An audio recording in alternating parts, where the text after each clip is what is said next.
Well, yeah, certainly. I mean, it was our fault. We made a mistake. Spotter said it was clear. It wasn't clear, and, I didn't want to tear my car up, tear his car up either.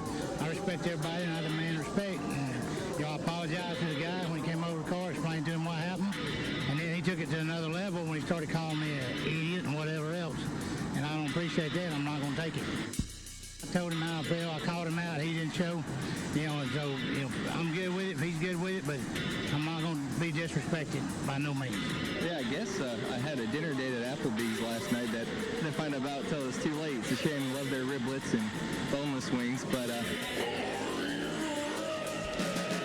All right, folks, welcome back to Meet Me at Applebee's, your number one unrefined motorsports podcast. It's Brian here with Rob and Ashley, and not as much to talk about this week other than Rob's big trip to the World Finals. So, folks, how are we doing this week? I'm doing excellent. Little worse for the wear. Did go pretty hard in Charlotte, as you do, but I'm feeling great. I feel refreshed despite that, emotionally and spiritually. Got to see a lot of people. You hear all about it. Just a great weekend. Definitely missed the two of you guys down there, as did a lot of the friends and family we ran into at the track and all points in between. But there's always next year, right? How you doing, True Love? I'm very sad that I missed all of that, but I'm very excited to hear all about your adventures. Nice. And also great news, my mouth is healed from Martinsville, finally. Wonderful. A pre-Christmas miracle. Yep. So I'm ready to go. So before we get started here, I was fortunate enough to be able to take home a jar of delicious liquor, courtesy of my good friend Kim Bob here. He had a special watermelon blend for me here that he had ready to go. Unfortunately, it wasn't ready for me to sip on all weekend, because watermelon takes time, but I was able to bring this home, and I just cracked the jar for the first time, and we're going to have a little inaugural sip here before we talk about the World Finals. Maybe I can kind of beer fest my way through this thing here. Remember things I wouldn't normally have. Just get back in the mindset here. So it smells fucking amazing, I can tell you that. Let's put a little bit in the old gut. What do you say here?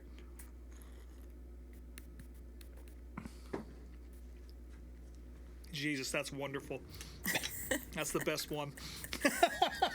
So that's your first sip? That's my first sip right here on the you heard it here, folks. It was delicious. Wait, so you didn't have any at the track? Oh, I did. Just this is my own personal jar. I don't know if I mentioned this on the show last week, but my plan was to get a jar, and that's just what I would drink all weekend.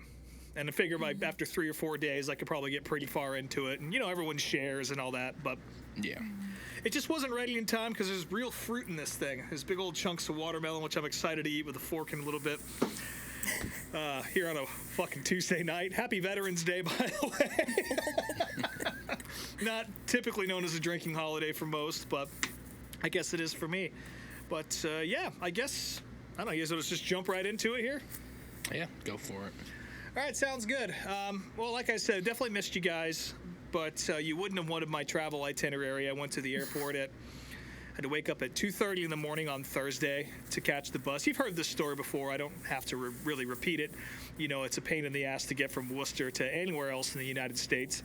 The problem was I had done this 2 days earlier to drop my wife off as well, because she was also in Charlotte. She didn't go to any other races because according to her, dirt racing is too dirty. It's icky. And she sees me come home coughing and wheezing every time I go to the racetrack. She's like, yeah, I'm not fucking doing that with you. And it's like, that's yeah, exactly. I think out of all the tracks I've been to over the last few years, yeah, the dust and dirt was absolutely the worst at Charlotte. Oh yeah, it's a rainstorm of dust, which we'll talk more about that in a few minutes. But fortunately, this time, last time I tried to go to World Finals on a Thursday, it did not go well. If you guys remember last year, I got stuck at Logan Airport. That's right, the airport I was flying out of for 12 hours, and I missed all the racing on Thursday night. But this time, perfectly painless. Landed to find out that. FAA was going to be closing a bunch of airspace and restricting flights, and all my friends down there were like, well, it looks like you might live in North Carolina now, which honestly I was kind of hoping that would happen. But I made it home, as you can tell, or maybe I guess you can't. This is an audio podcast, but I'm getting ahead of myself. It doesn't matter. Anyway, I got into Charlotte nice and early, about 7:30 in the morning. My brother-in-law, Tommy, who was a companion on this whole weekend, was kind enough to come pick me up. And I had to work a couple hours. But then after that, the call of being a DARF was just too strong. And I was like, hey, man, you want to go to Hendrick? And he was like, I was actually just about to ask you that. Go look at some race cars and see if there's any gloating we could do over a Kyle Larson championship. But there was a little bit. They had some balloons up to celebrate the occasion, which was nice. Really went all out. Yeah. Yeah, they had the big balloon display up, and I've been to that museum there so many times. And they do rotate stuff, but it's not a serious rotation. Like, you pretty much know what you're going to see when you get in there. The most notable addition that at least I think it was an addition, I don't remember this being in there, was they had one of the Ally prototypes that they ran at the 24 Hours of Daytona a couple years ago when Simon Pagenaud was in the car and somebody else, I can't remember. But that was sitting in there. That was cool to see an IMSA prototype up close. And they had Larson's Indy car back in there, which was bittersweet, but those things look so badass in person. And then we made our way over to the 5.9 shop to see some more balloons, which was cool. And I don't know if that's really been open all that much over the past few years, but they got some cool cars and trophies in there for sure, including the original Hendrick Daytona prototype they had over there. It's a Corvette that's painted up in the GM Goodwrench colors that you're used to seeing Dale Earnhardt in. And I've seen pictures of this car, and every time, I think it's been in that shop for years. And every time I go in there, I'm always like, oh man, I've never seen this before. That's crazy. Then I go look at my photos, and it's always been there. But that shit is badass. We'll post a photo of it. Definitely a weird little footnote in sports car racing history for when Hendrick was running and they had Goodwrench on there. That's a little bit of a mind fuck. But after that, we decided to head over to the dirt track and get our wristbands. You know, Hendrick is literally right next to the racetrack. I guess Rick Hendrick owns all of the land from that dealership across all the shops and the GM Dynamics factory, all the way to the edge of the road to where the racetrack is, where the Smiths take over land ownership. So we decided to go over there and check it out and get our Zens in. The Zen and On trailers were both there, which was nice. So all the cheap nicotine you could ever want. Did a quick little breeze through the fan zone, checking out some merch. Always got to stop in and look at the Scott Bloomquist stuff. And I'll say this, I've been looking for a particular Scott Bloomquist t-shirt for years. And it's that blue one with the little white baseball stripes on the sleeves. It commemorates his first track championship out in California from back in the early 80s. They made this thing for a while. It's never been available in my size. It hasn't been available from Arizona for years now. And as we're walking by, I see the sleeves of that shirt popping off on the discount rack. And I was like, that can't be it. There's no fucking way. And I walk over and I pull the shirt, and sure enough, it's this exact shirt. But it was on a 2X hanger. And I was like, well, I'll make a dress out of it or something. Maybe. And I check the tag, and it's an XL. I'm like, holy shit, that's my size. Obviously, it's coming home. It's only $25, which is exponentially cheaper than the average Scott Bloomquist t-shirt. And I take that up to the old boy at the counter, and he's just like, where the hell did you find this? It's like, on your rack. He's like, I haven't seen this in 5 years. And I was like, I know. So that was my big purchase of the weekend. You had sent us a picture of that. I had never seen that before, but it looks like a great shirt. Oh, it's badass. The screen print is something else, I'll tell you that. It is hot. I put that thing on twice this weekend, and I took it off immediately because I knew I was going to a racetrack where it was 75 degrees. Yeah. The picture you sent, is that the back print of it? That's the back print, yeah. Is there the same thing on the front, or is it just says Scott Bloomquist print? And some more old school iron-on font with the track name, Corona Speedway, and the year and all that.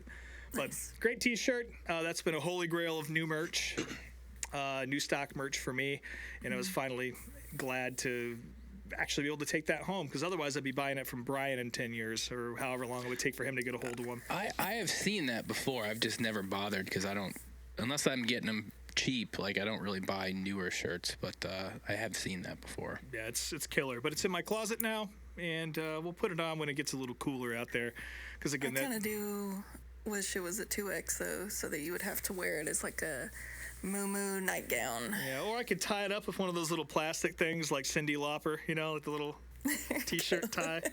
Oh, I gotta tell this story real quick. It has nothing to do with racing, but it's a T-shirt story like this. So, years ago, there was this weird wrestler from California named Steve Payne that would come to Cleveland and wrestle all the time. And Wait, Payne, P-A-I-N or P-A-Y-N-E? P-A-I-N, like Perfect. pain, like hurting. And like he would never have merch, and somehow, like my friend Josh, he's the one who's been on the show before, somehow sent Steve Payne money online for a T-shirt and never got one sent to him. So I was like, well, next time he's in Cleveland, I'll harass him for one for you since he owes you.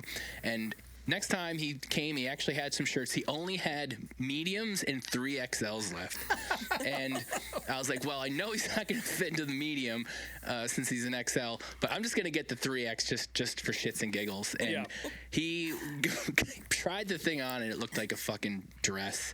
And it was a running joke in our circle of friends for years just because Welf got scammed out of T-shirts and had to wear 3XL.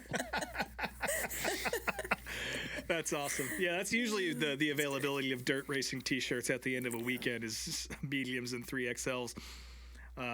Both of which are sizes I don't work for me, but it's all good. I know last year when I went, it seemed like every cool shirt that I found on a rack was like a children's youth small or something. I was like, yeah, that's your size. no, not anymore. I can wear a youth large, but damn. I can't remember the last time I was able to fit. When I was able to wear youth larges back in the old Screamo days, they weren't even the right size. So. oh, my closet at my parents' house is full of so many like hardcore youth medium band shirts. Anyway, we've gone way off the rails. That's all right.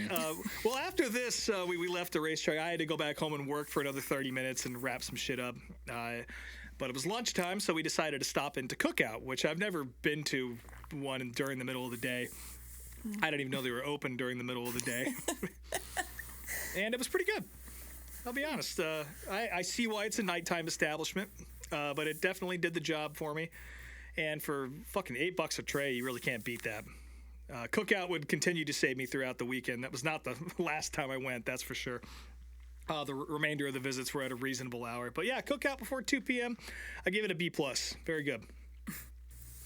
Anyway, after that, it was time to get everything together and get back to the racetrack. Met up with the gang, Kim Bob, James Honeycutt. Good friend Justin Olmstead was there as well. He can only go on Thursday night. I guess he had to work the rest of the weekend, so it was nice to sneak in a day with him. And he, at one point, he looked at me and was like, "Oh, we're going for it tonight." And I was like, "Yes, we are, buddy. Yes, we are," because he only had one shot at this. So. James surprised me with an early Christmas gift, which was very sweet of him. He got the whole gang Paul Menard gift cards from Menards.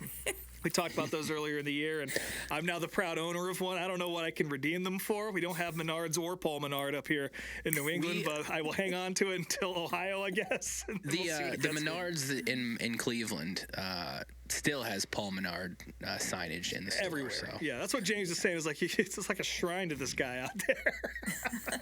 But you can still get a Paul Menard gift card, but I don't need one anymore because thanks to James, I have one.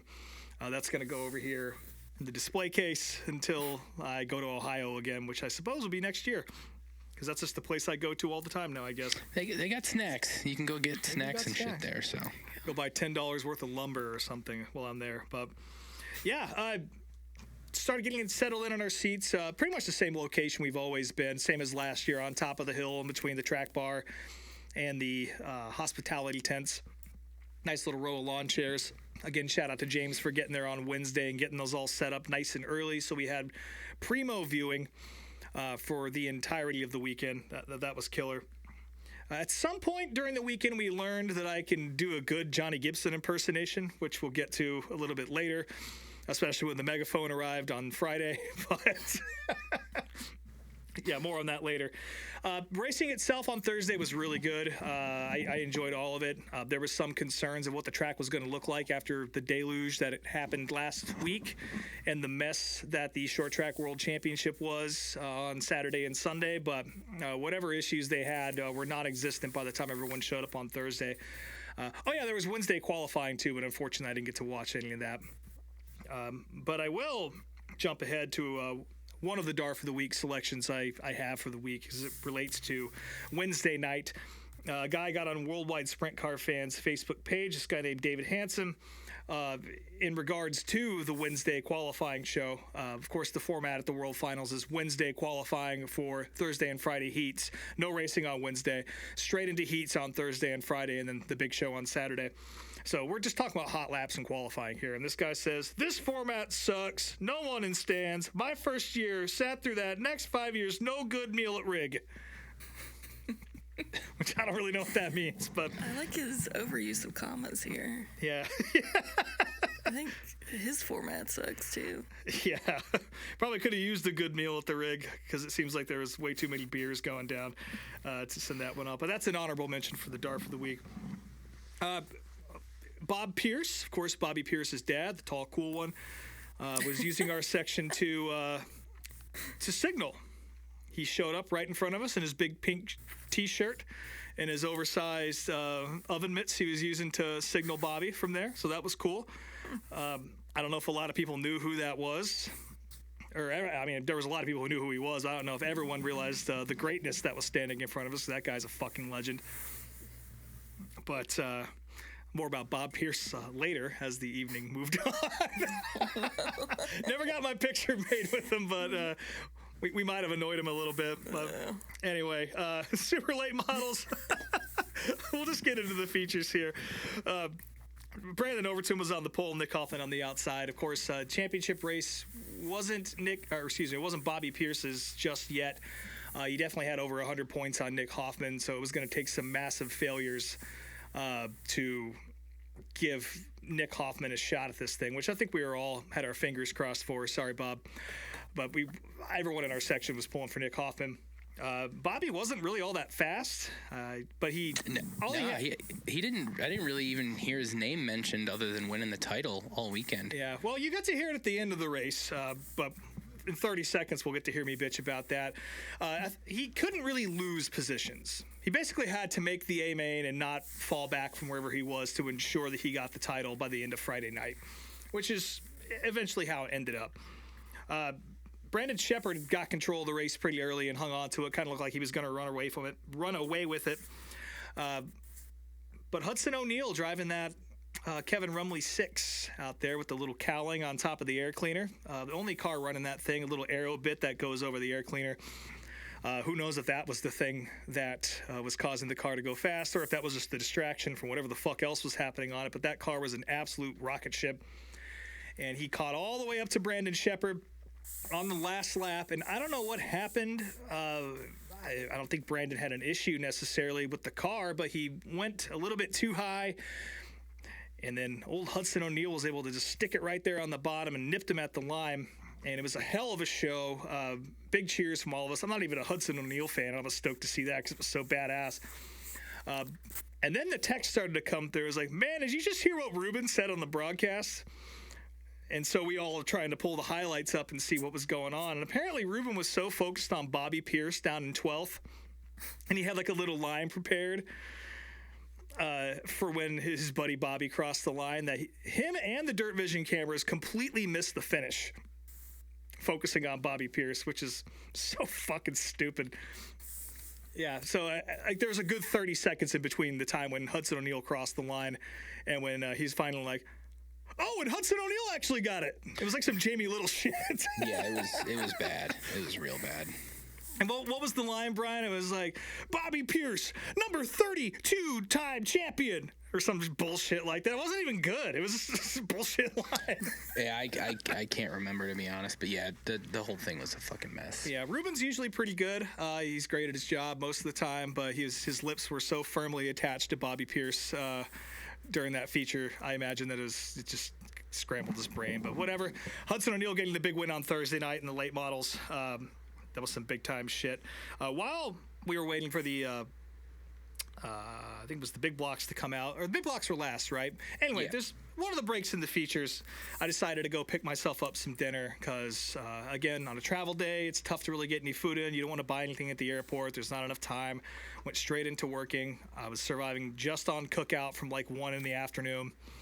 And if I didn't eat, I was going to die because I was already on about beer number 10 or 11 at that point. No. So R.I.P.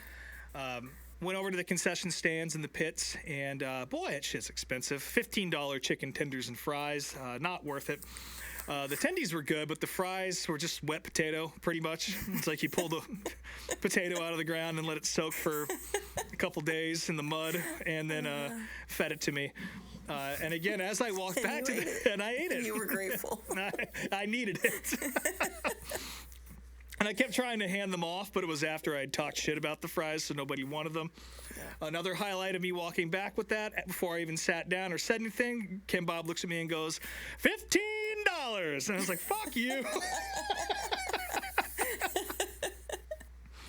But hey, scarcity sometimes pushes necessity, and that I needed to eat, and that's all there was. So that's what I got. Yeah, I don't think I went to the concession stands last year. I think I just survived off that Michael Waltrip meal. Yeah. See, I made that mistake. day. I made that mistake on Friday last year. I didn't eat much of anything. And I just lived off NOS energy drink and whiskey, and that was a really bad move. So we weren't trying to do that this year. And again, always thankful for food. Blessed to be able to procure it. Blessed to be able to afford $15 chicken tenders, but I'm never going to goddamn like it. That's for sure. Also, while I was eating my chicken tenders, Kyle Armstrong came up and showed me something he found on Facebook Marketplace. Quite possibly the most terrifying painting of Dale Earnhardt we've ever seen. And for $85, it can be yours. I imagine it's still available. Dude, so you sent that, and like that same day, there was an auction house in my parents' town that I occasionally get some stuff from, and one of the things I forgot to bid on was a pile of like framed NASCAR pictures for like $5, and in the pile was an airbrushed, like on canvas Dale Earnhardt portrait that wasn't as bad as that, but his head looked massive, and I'm so bummed I missed out on that because I love bad airbrushing. This painting looks like Dale just stole all the copper out of your fucking trailer. Like, it's my favorite thing about the screenshot that he showed me was it's just the standard Facebook language, but just something about the pre-filled send seller a message option, which was, "Hi Katrina, is this still available?" Just really cracked me up. You guys will see it on Instagram. Like a big glob of earwax Yeah, over here. he looks rough. There's no question about that. Tiny little checker flag in his eyeball. Also, during the breaks, and this is kind of where Bob Pierce comes back into the frame. I've talked about this on the show plenty. One of the running jokes with our crew is yelling at each other to sit the fuck down anytime you stand up. Sit down! I can't see! Sit the fuck down! Sit your ass down! And that kind of thing. And of course, like, the backstretch of Charlotte, pit side, there's a staging lane that runs between the concessions, but the viewing area and the racetrack. And there's a little fence up there that keeps people out of the staging lane because you know how people can get. I'm sure people would wander down there if it didn't exist. If they could, they would. And of course, this is where Bob Pierce was standing. And I actually don't think that Bob really took offense to us. It was pretty obvious we weren't yelling at him. But there were a couple of guys standing next to him. One of them wearing a Racing with Jesus shirt with a literal like plastic bag on top of his head. Maybe he got his tips. Picture of this guy. Oh, I got one. Maybe he got his tips frosted or some shit and was trying to keep him from getting dusty. But anyway, so we're yelling, sit down. At one point, I can tell one of the guys is getting kind of upset, and so I made sure to yell out. It's like, just to be clear, we're not yelling at anybody on the fence. We're yelling at Justin, who will not sit the hell down. Anyway, so the night moves on, and we're going to time travel a little bit. The features have all wrapped up. Bob Pierce has made his way out of there, shook everybody's hand, again, it's a legend walking out of there. While still wearing his oven mitts. While still wearing the oven mitts, yeah. That's good. To go back and get back into street clothes, I guess. I don't think he walks around like that all the time, just so Bobby can somehow see him through the dust. Which, again, I don't understand. Like, for those of you listening who don't know what I'm talking about, in dirt late model racing, there's no radios. Or most dirt racing, there's no radio communication between a spotter or a team or anything like that. It's just the driver and the car. And the way around that in dirt late model racing is either signal sticks, which are banned at a lot of tracks like Eldora, and I would assume in Charlotte as well, since everyone had gloves and all sorts of shit.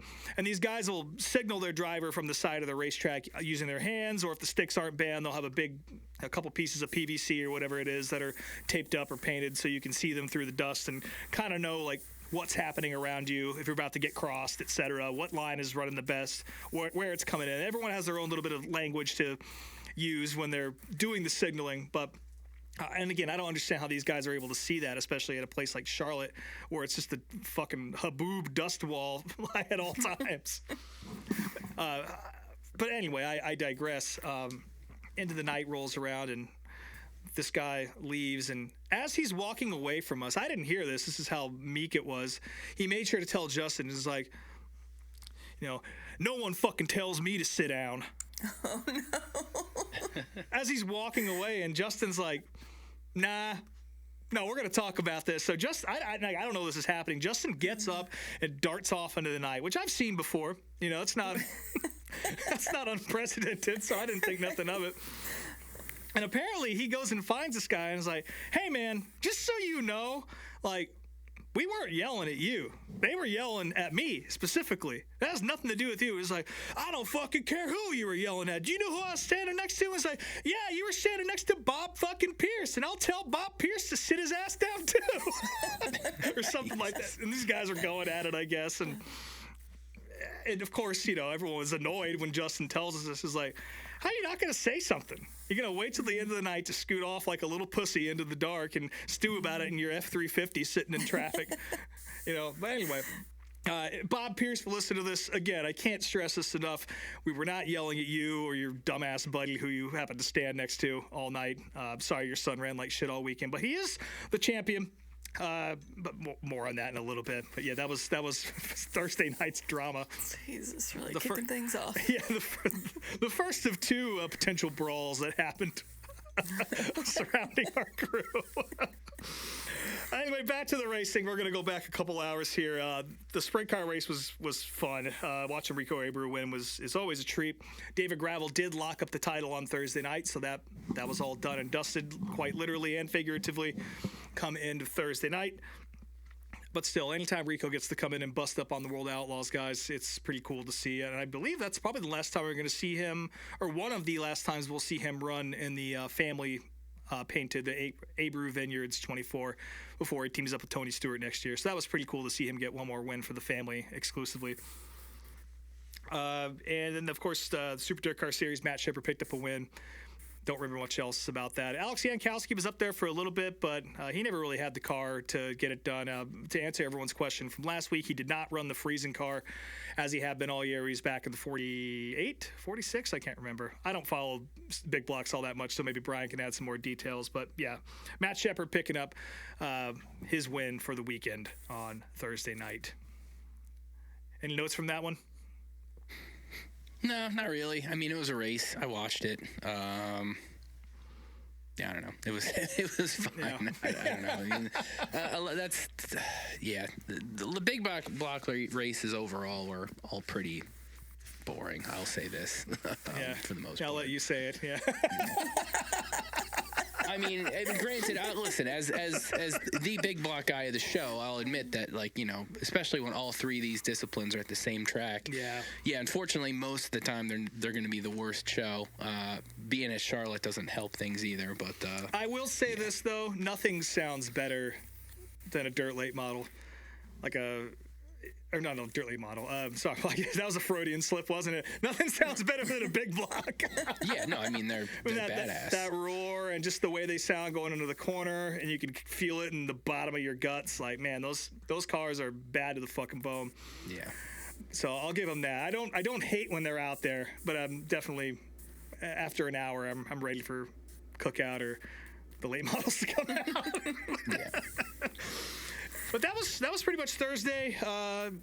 Everyone kind of dispersed after that. Friday and Saturday were going to be the big nights for partying, with the focus on Friday. I guess some folks went to Iron Thunder, which there was quite the to-do there.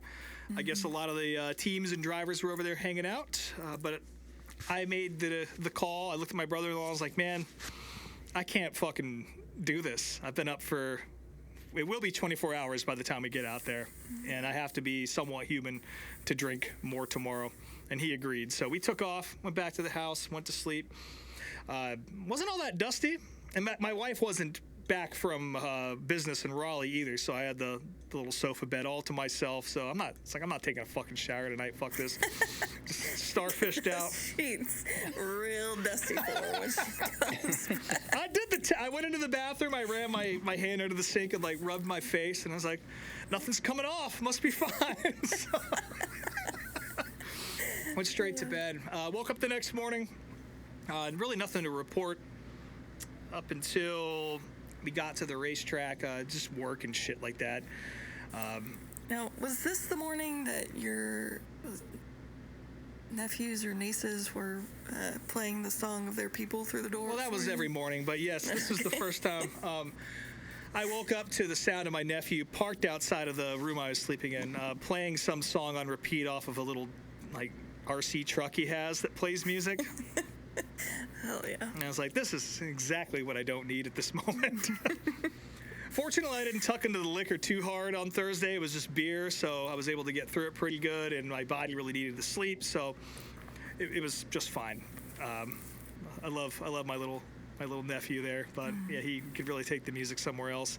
I loved him until he came in my room and turned music on the Alexa as I was laying there. That was cool. Yes. But anyway, yeah, no. Someday when he has his first hangover, you can. I'm gonna do the. Oh yeah, he's gonna hear fucking Paw Patrol. In how many years now? 17 years. If I'm still alive, which I should be, I take better care of myself now. So barring any unforeseen issues, he will be getting Paw Patrol hungover in 17 years. But yeah, no DARF stuff on Friday. Just straight to the racetrack. Met up with everybody in the parking lot.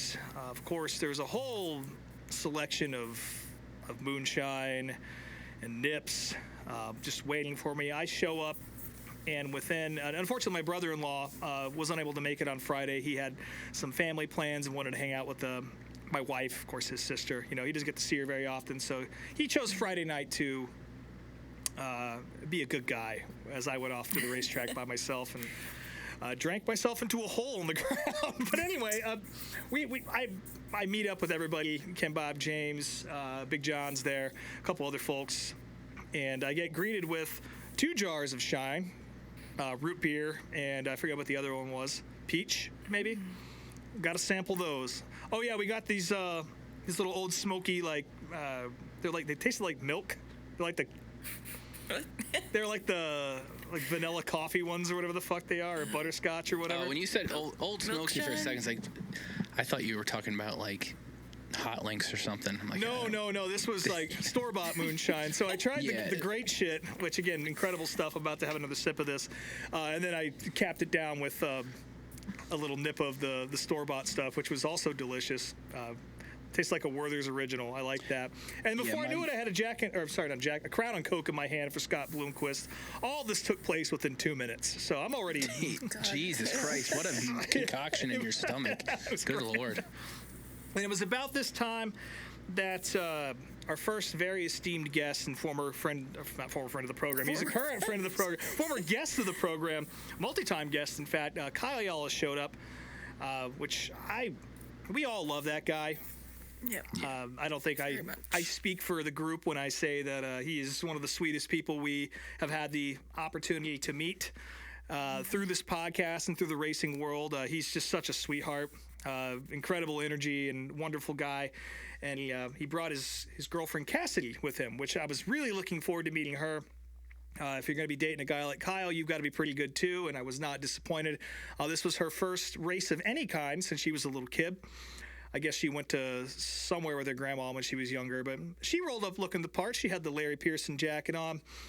He was ready to go, and I was like, she had the safety goggles, everything. I was like, she's gonna be fine. This is gonna be great. She's gonna be coming here for the rest of her life, as long as me and Kim Bob and everybody doesn't scare her off with us acting like idiots. And the megaphone arrived on Friday as well. Ken brought that from home. Since we all found out I can do a Johnny Gibson impersonation, what better way to use it than to have me talk to people using Johnny Gibson's voice, which was a big hit. So after about an hour of that, I'm like, this woman is either completely over it and is going to go home before features start, or she's part of the group now. I can't tell which, but she enjoyed our company, I think, and I'm glad to hear that. But it was the dust that got her, unfortunately.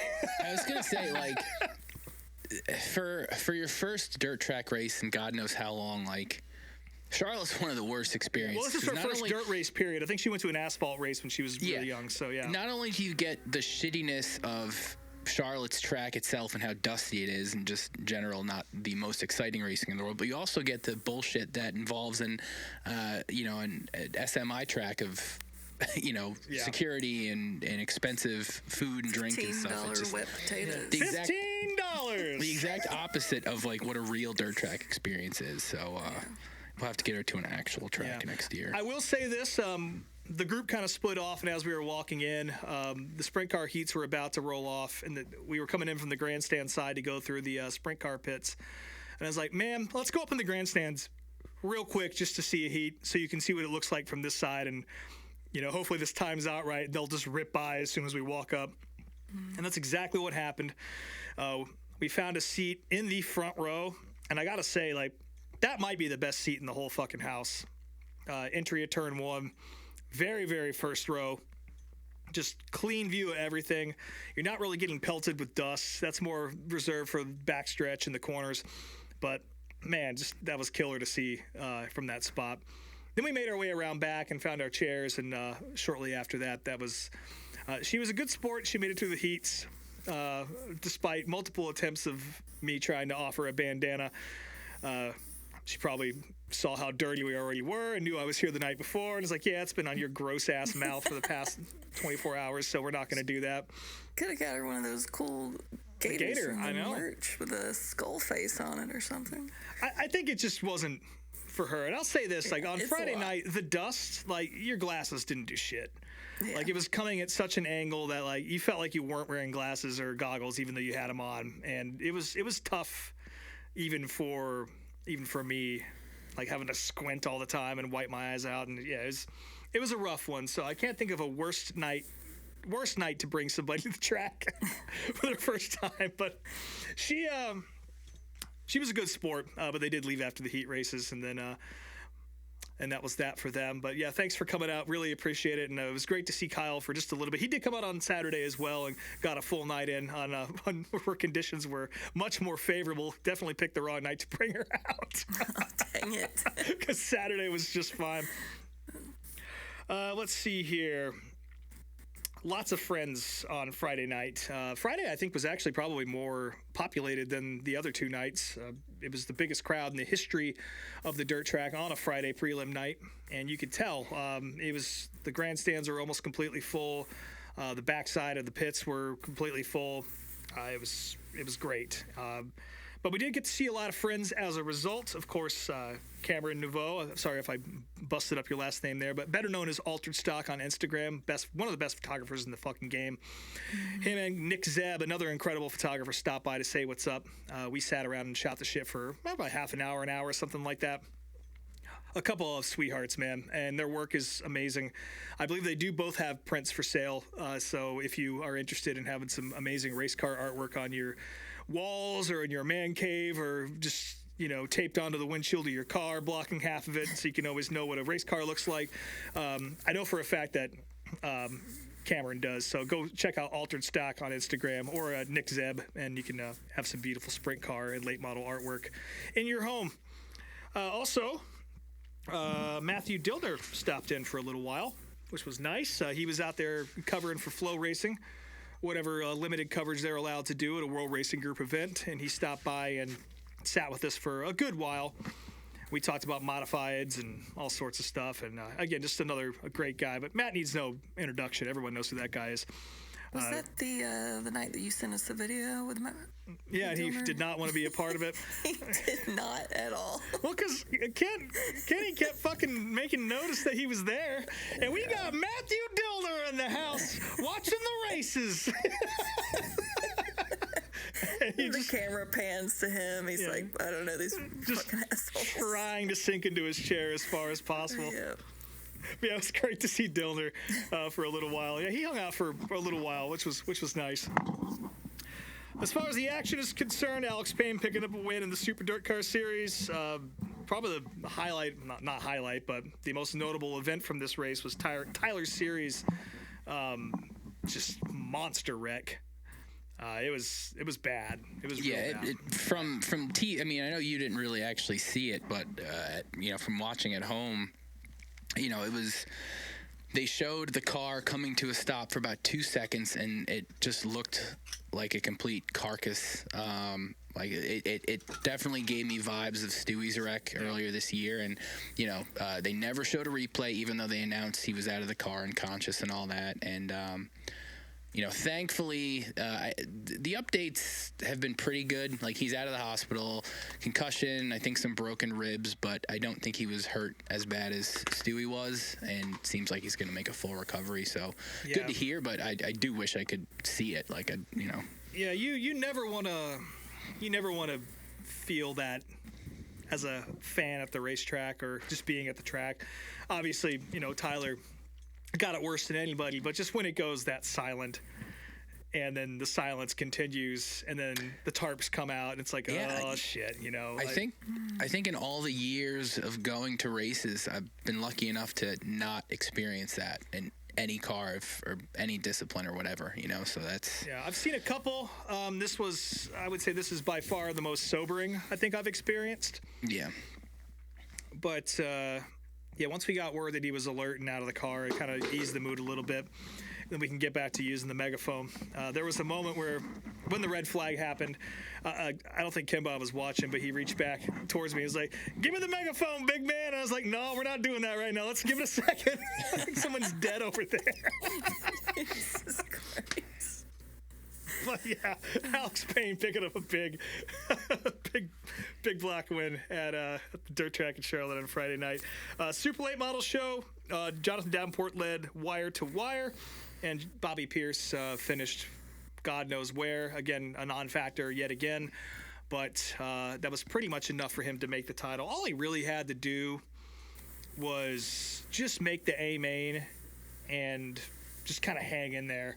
And that would be enough for Nick Hoffman to not be able to catch him in the points. So I don't know if he officially wrapped it on Friday or not, but it was pretty damn close, and it would have taken an absolute miracle. Nick Hoffman would have had to have had a perfect Friday to even have a whisper of a chance to get the title away from him at that point. But yeah, Bob was back.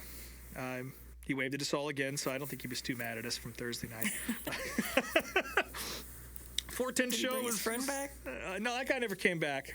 Everybody else was down there, was returned, but that guy never showed his face again. Good. Probably because he thought Justin was over there, which I don't know if Justin would whoop anybody's ass. He's gonna suffocate him with that bag on his head. But still, when it wasn't that guy. That guy was back. 410 feature, David Gravel picked up the win. And I believe he picked up the title. He won the title on Thursday, sorry. But he won and really drove the point home on Friday night. Brent Marks put on a hell of a show. He was leading a lot of that race and until he broke about halfway through, which I was upset with, which leads us into betting for Friday. His odds were at plus 8,000 despite having a super fast race car. And so my brother-in-law and I decided to put some cash down on that. More on that later. We did not win, but... Speaking of big feature winners,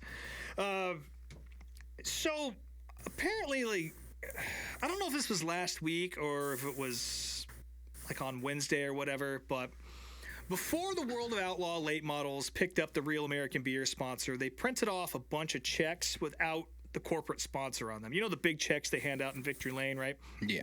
$10,000 to whoever. they printed these out before the sponsorship came in. And so when Real American Beer came in, they had to reprint them. So they've got these blank giant checks for events that either didn't happen or have already passed, just sitting around. And they were selling them for $10 a piece out of one of the trailers. So James picked one up. Why wouldn't you? It's a killer piece of random racing merchandise. It's going to look great on the wall of your bar, your man cave, or your garage, or right in the middle of your goddamn living room. Who cares? Wherever you want to put it. Write your name on there and all that. And so he brings it to the Simpson trailer, gets tucked in there. Of course, I don't know if I mentioned Kyle Armstrong yet, but shout out to him working some long 8 to 10 to 12-hour days out there in the trailer, selling Hans devices and all sorts of shit to people and keeping the racers safe. No question about that. Anyway, this thing gets tucked up in the Simpson trailer with Kyle, and we're talking about it, and Kyle says, you know what I could do? I can take this to, and I forget what her name is, so I'm just going to refer to her as so-and-so. I can take this to so-and-so. She actually writes all the checks at Eldora. She works for Tony Stewart, and she's here, and she could actually write your name in the same font as the checks they hand out at Eldora. And James is like, absolutely. And so that's what she does. She writes feature winner, James Honeycutt, Boot Hill Speedway, $10,000. And we, after the races, we decide, you know, it's going home. We got to get it out of there so no one forgets it. And so we're walking through the grandstands and out to the parking lot, and James has got this big check, and people are asking him, "Oh man, did you win tonight?" And James is like, "Hell yeah, $10,000 richer, buddy," you know, and just playing along with it. He's got this real dry way of doing it too, where you'd think he's serious, but he's just a guy in like a Jonathan Davenport t-shirt or whatever. So he's yeah, man, it's gonna go a long way. Help the team out, whatever the fuck he was saying, you know. But he was kissing babies on his way out of the racetrack with that big $10,000 check in his hand for a racetrack we weren't at. Did you really win, man? Hell yeah! I want to say he took a photo. I kept seeing a photo floating around Facebook, so I was wondering what the backstory of that was. Yeah, it was purchased. No, I know. But again, it's what a cool souvenir that is to bring home, especially with that particular handwriting on there. Yeah. Because she signed some big checks for some big names, so that's pretty fucking cool to have a piece of that.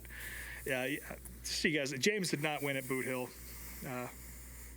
Hate to let you know the secret, but in spirit, he won in Boot Hill and in our hearts over the weekend, Mr. $10,000. And of course, for the rest of the weekend on the megaphone, he's the $10,000 man in Johnny Gibson's voice. After this, it's after party time. Our buddy James Dennison, he's a Long Island guy, I guess. He's one of Dillner's friends too. He's been, I guess they grew up together. They came up with like Riverhead and Wall and all those places out east, which, you know, I've never been to either of those places, but that's definitely the same community as the modified shit I see up here. And he's him and Dillner sat around for a while talking about Long Island shit and just pavement modified racing and all that. And I feel like every time I go to this thing, I always find the other modified people somehow. And so we talked about modifieds for a little while, and then it became evident that, like, I don't know if he has why we chose this place or why he chose this place. I don't know if he's an owner or if he just goes there. I don't really know what the deal is, but he was like, yeah, we're going to go to Amici tonight for the after party, which Amici is a little pizza place and bar with a huge stage. There's actually another Amici in Charlotte that I go to. It's just a pizza place. And he kept saying it, and I was like, why the fuck are we going there? It's like, it's probably not even open. It's like fucking midnight. It's like a family pizzeria. Turns out it's just a bar with cover bands, which also has pizza, which was great. So we haul over there, and we walk in, and one of the shittiest versions of Keep On Rockin' in the Free World is coming out of this cover band. And I don't mean to be a dick. I've never flaunted my musical ability, and by no means am I a top-level drummer by any stretch of the imagination. But it is nice to see someone do worse at an instrument than you do. You know, made me feel pretty good about myself. But at this point, I'm not slurring, but, you know, I'm beyond cruising altitude. We're at like SR 71 level drunk here, not commercial flight level. And it's pizza time, and put a whole one of those in my body, which was great. And then didn't burn your mouth. Did not burn my mouth. That's the whole reason I'm telling this story, is because I made it out of there without any serious burns. You know, the good Lord was with me throughout the night. But yeah, it's about 2 in the morning when we get out of there, 1:30, something like that. Kenny was nice enough to drive me home, which was awesome. He was kind enough to be the designated driver, so God bless him for doing that, because there's no way I could have driven anything around at that point without going to jail. But got a ride home. The skies opened up. It rained pretty much all night, from what I gather, which obviously was going to reset the racetrack. The reason why I'm giving you this detail is because Saturday morning was the scheduled pig cook-off in the parking lot right in front of the Speedway. It was supposed to be a barbecue that was happening on NASCAR Championship weekend at Ken's house, but because of, I think the short track championship got rescheduled or something like that, they just decided to move to the parking lot at the racetrack. That way I can go. That way everyone can come by. It's not down in South Carolina. It's right there. We're all going to be there. Perfect. The problem was he got home at like 2:30 in the morning and had to wake up at 7 to return to cook this pork. So I felt bad for him. But sure enough, by 9 a.m. they were set up and getting ready to rip up there at the dirt track, so good for them. Meanwhile, my wife has returned from business in Raleigh, or Durham, or wherever the fuck she was, up north, and I have to make some time with the whole family. I have to see my wife. It's been a few days. It'd be rude if I didn't. And so we decided. After you dirtied up her sheets. Yeah, after which, by the way, I took a shower after Friday night. I came home and was like, "There's no fucking way I'm going to be allowed in bed like this." So, and it was pretty gross. I'll be honest. I was a new man afterwards. But we've been eyeing a couch on IKEA.com, and there's an IKEA that happens to be 10 minutes away from the house, and so it's decided that the whole family is getting in the car and going to IKEA. Which is fine. You know, I got no problem with that. I don't mind IKEA. I've never found the stereotype of arguing with your wife to be true there. I know that's kind of a cultural thing, but I've never had that experience. I certainly didn't have it on Saturday. It was nice, but certainly was not the headspace I would have chosen to be in at IKEA, wandering around with a child and all that. But the good news is we were testing out couches, so I closed my eyes a little bit while I was in there. But very, very hungover at IKEA. left behind a little dust print on each one. Exactly. I made sure I put clean jeans on for this. That's good. Yeah, so I didn't ruin anything or have to pay for anything. But yeah, little trip to IKEA on a Saturday morning. Did you get any meatballs? No, I didn't get meatballs. I wish I would have, because they are delicious. They are delicious. Yeah, it's good stuff. But after that, we spent about 3 or 4 hours in there, which is what you do at IKEA. And by this point, I'm kind of human again. But you know, after a weekend of boozing, well, it's not my liver screaming; it's my brain letting me know it's probably time to start drinking as soon as possible. Otherwise, the headache is going to show up. Mm-hmm. So get back and head straight to the racetrack. Get there about 2 o'clock. And did Tommy go with you Saturday? Yeah, Tommy was able to go with me on Saturday. So, and this is another full day at the racetrack. This is the big show, right? We're talking the features. We're talking everybody's going to be there. We're talking a barbecue. We got the whole gang. And so we roll up to the tailgate. It's great. Pork came out perfect. Absolutely delicious. Kylie All was already there waiting for me, because he's friends with all them guys now. So he I don't even know when he showed up. We were pretty late, to be perfectly honest, from our IKEA trip. But we made it there in time, and Kyle was already well ingrained with the group, sitting in a lawn chair. It made me happy to see. I love when the friend groups come together. You know, just I love that shit so much. Meanwhile, a friend of the program, Steve Owen, has texted me saying, "Hey, what are you doing right now?" And I was like, "I'm going to tailgate at the racetrack. You should come out." And so he did, and he brought his little dog, Taco, a little Chihuahua, who beat up and barked at the other dogs on the site, despite being the smallest one.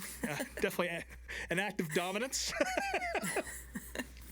But yeah, I'm glad Steve came out. I was bummed that I wasn't going to get to see him either this weekend. He didn't stay for the races. He definitely just came to have a beer and hang out, which that meant a lot. It was good to see him. I guess he's living in the Charlotte area now and just moved there and had a bunch of stuff to get done as part of that process, so he wasn't able to go to the racetrack. But he did come out and tailgate for a little bit, and that was nice. Got to hang out with Taco for a little while, and that's a good dog, despite the yipping at the other dogs. But hey, it's a big dog on campus. It is what it is. And I was able to pet him a lot, and that's always nice to be able to pet a dog. So what else happened here? Oh, yeah, Andy Newsom was also talking to me. Now, Andy, of course, he's a legend on this show and in our community and group of people and beyond. A great photographer, one of the sweetest people I ever met. Absolute fucking character, especially once the Four Loko comes out. But I've never really gotten to experience partying with him because he's always working on World Finals weekend. That's usually when we cross paths, is in Charlotte, and he's on the clock. So he's keeping it in line and being a good dog, and he's just there to take photos. And I've never had a chance to hang out after the race and hang out with him. But he was gonna stop by the tailgate and say what's up. And we made plans. I was like, I dropped my pin. I'll send it to you. Here we are. Come on over. We just got here. And I sent him a picture of the location and everything. He texted me back. He was like, hell yeah, man. I just got some lunch. Check this out. And he sent me a photo of the ad for the meal he got, which was the Gremlins midnight meal from Jack in the Box. Which is just an absolute abomination. It's chicken tenders, onion rings, curly fries, 2 tacos, which I confirmed does have the square burger cheese in them. And it comes with an air freshener. And needless to say, we got to the point where it's like, all right, Andy's going to be here any minute now. And Steve was like hanging out to see Andy. And he just never showed up. And I was like, and it was about to get to race time, and I texted him, I was like, are you good? And he's like, oh, hell, man, I just fell asleep after that meal. Knocked me right out. He's like, I'll catch you later. And it's like, all right. So anyway, we all go into the racetrack, get our seats. No real highlights from the heat races or anything like that. It was a little confusing because I think they were supposed to go straight into the heats and C-mains and all that. But since they reworked the track, not only did it rain all night, but they decided to put water on the racetrack all fucking day for reasons I don't understand. I'm not a track prep guy, so I'm not the authority on this, but it seemed like a little bit of overkill. So they were running hot laps to buzz the track in, and so it's like, I don't really know what's going on. So Kim Bob and I decided to take a little walk. Let's get out of here. Let's go walk the grounds for a little bit. Made it as far as Kyle Armstrong and the Simpson trailer, which is about 20 yards behind us. Yeah. Started shooting the shit. Kyle's dad, Henry, was back there. He's a great guy. I've gone to Eldora with him a couple times. Just an old timer. He was telling me how he's been coming to Charlotte since he was in his 20s. And I don't know how old he is, but that's at least 40 years of going to the racetrack. And he's telling me stories of how it used to be and all that. And that was pretty cool. Anytime I get a chance to talk to that man, it's a good time. So it was nice to see him. And at one point, he points out, I was like, there goes Casey Kane. He's looking mighty thin these days. And he's just like Casey Kane in a hoodie. And he's like, I hope he's not sick. But it's like, I think he's just little. But it was great to see him. He's always looked like that. I know. He's never looked healthy. But it was great to see Henry. And as I'm wrapping up that conversation, I look over, and there's Kyle Ayala standing right over there, and he's got somebody who I recognize. I was like, I know who this fucking guy is, but I can't put my finger on it. And it turns out it was Chase Holden from Garage Guy Chase. I've never met that guy before. Didn't think to bring up you guys, because apparently you guys have met him before. But we stood there and talked for a couple minutes. Nice guy.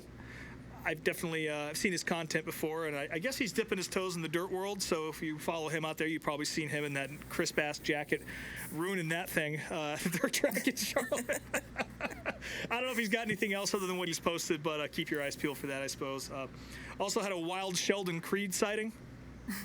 We were actually talking about Sheldon Creed when this happened. I don't remember what the context was, but literally 30 seconds after his name was brought up, there he walks by, and they wave at each other. It was nice, and eventually we disperse, and Kyle and I decide, hey man, let's take a walk to the pits. Let's see what's going on here. Let's go find Casey Kane. Yeah. Well, I haven't gone down to the dirt. Let's track him down for true love. I was gonna try and take a picture of him, but he was so far away, and then I didn't want to embarrass myself in front of Henry trying to take some grainy photo of Casey Kane, so I just let it slide. That's understandable. But anyway, Kyle and I decided we're going to take a little walk down to the late model pits. We hadn't gone down there yet. And I just got to say, man, I love just standing down there. Like finding a spot where you're not in the way and just kind of being there. And the smells, the sights, just all the work that's going on, the kids and wagons, just all the action, all the the big blocks are coming off the racetrack. They're buzzing by. It's just, and I said this to him, and not to rag on NASCAR. That moonshine's getting to me. Not to rag on NASCAR, but I looked at Kyle and I was like, man, this is what NASCAR doesn't have right here.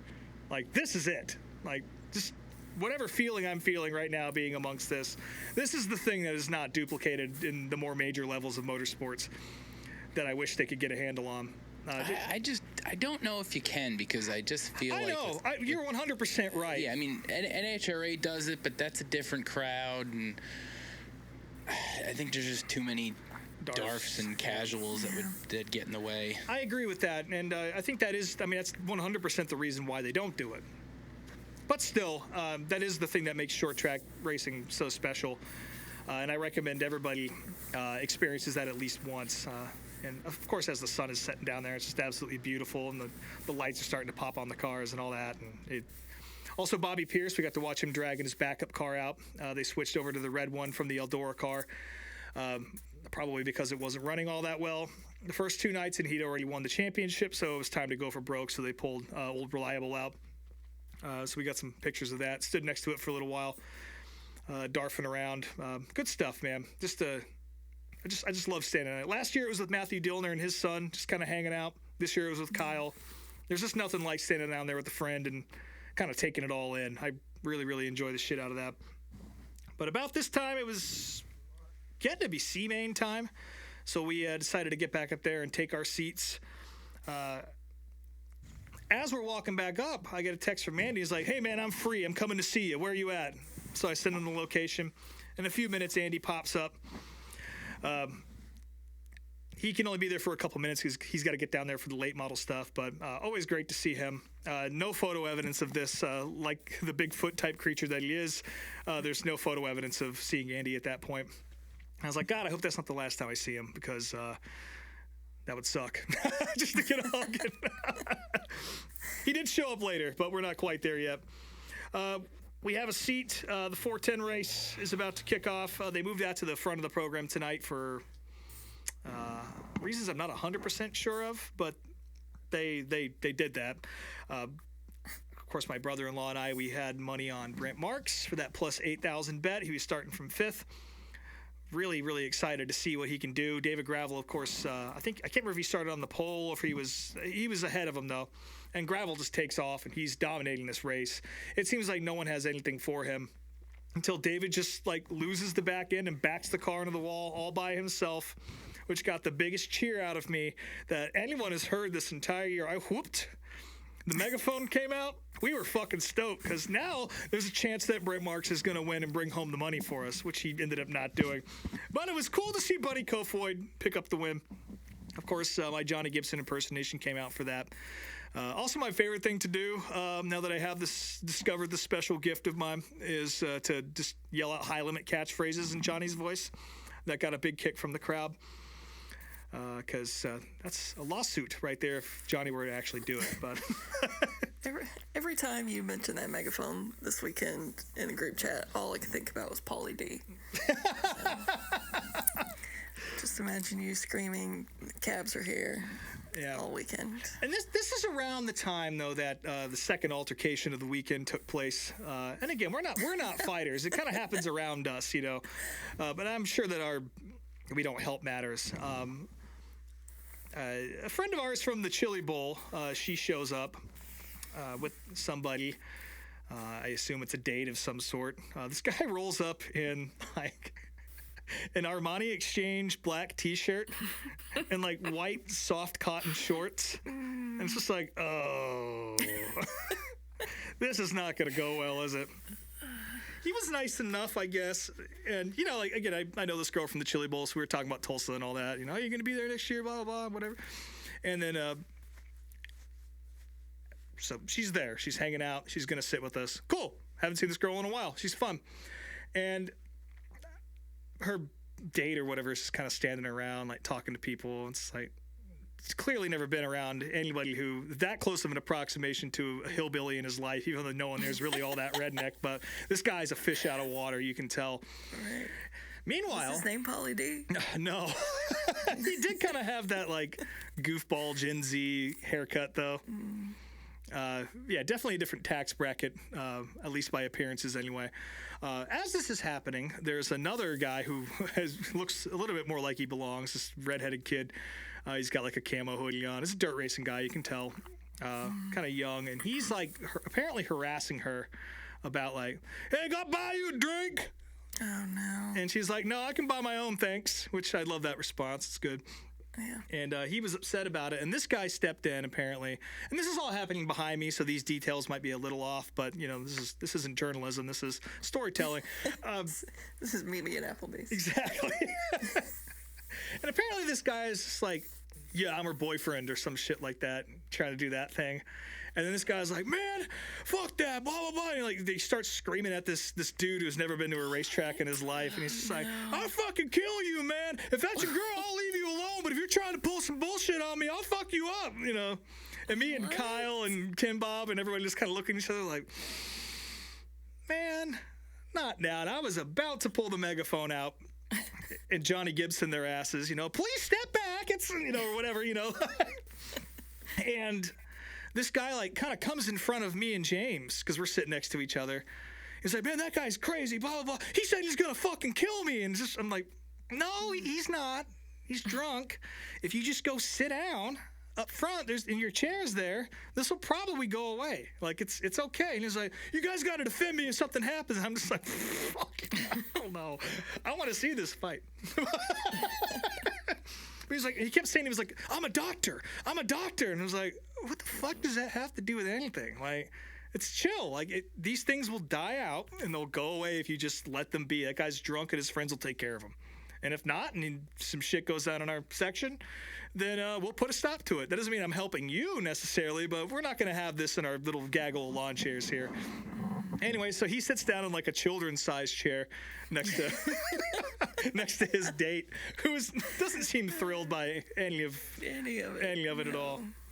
They eventually wander off, and I get up to take a piss later, and I see him emphatically talking to his security guard, presumably about the death threat he received from this kid, which was, I didn't read it as a death threat. It's just a drunk kid from Kentucky. What color are his cotton shorts at this point? They're not white anymore, but yeah, he came in about as ill prepared as possible, and I don't think he'll be going to the dirt track ever again. But crisis averted. Anyway, it was time for features after that, or the rest of the features. Matt Williamson came out and won that race and the title. So that was it for big block action. I don't remember there being much else to report from that race. Again, Tim Fuller ran pretty well all weekend. I know, Brian, you were excited about that. He definitely helped me out in Dirt Draft as well. So that was nice to see. Again, the show lasted a long time. These guys just can't make very many laps without cautions happening at Charlotte in particular. I don't really understand why that is, but it does take a while. And again, I'm not going to rag on the big blocks all that much here. But I think even Brian can agree that the racing doesn't work all that well at Charlotte for whatever reason. I couldn't. No. Well, Brian's yawning, so he agrees with Yeah. There was another wreck, another big one. Fortunately, nobody got hurt, but definitely a sprint car style flip from somebody out there. I forget his name. Sorry about that. And sorry that happened to you. And then it was time for the super late models, this was the best race of the weekend as far as I'm concerned. Obviously, that finish on Thursday between Hudson O'Neal and Brandon Shepard was awesome, but this one was fantastic. Jonathan Davenport got out pretty early, and it looked like he was going to dick stomp the field. But the whole time you can see that rumbly 6 just making its way through, just cutting through. And then I leaned over to my brother-in-law, Tommy, and I was like, man, this is going to be a battle in about 5 laps. You watch. And sure enough, Hudson O'Neal got up there, and they traded blows for a little while. Super intense race. Jonathan Davenport did get the better of him and picked up the win there, much to the pleasure of everyone in the section around me, except for me, because I'm not much of a Jonathan Davenport fan. But I don't like Hudson O'Neal either, so whatever. Wait, hold on a second. Now you're not a Jonathan Davenport fan? I thought you were. Mm-mm. What? I like him because he's from Georgia. He's a nice guy. I like Jonathan Davenport, but I don't pull for him. I am struggling now with your certain driver allegiances because we had the same issue with SVG not long ago, and all you talk about Davenport, I could have sworn you actually liked him, but no. I like him as a person, but I don't pull for him. I'll say that. Okay. Yeah. No, I've never been a huge Jonathan Davenport fan. I do have a T-shirt from way back in the day, and he's super good. I mean, this win on Saturday night put him at the top of the board for wins at Charlotte in a super late model.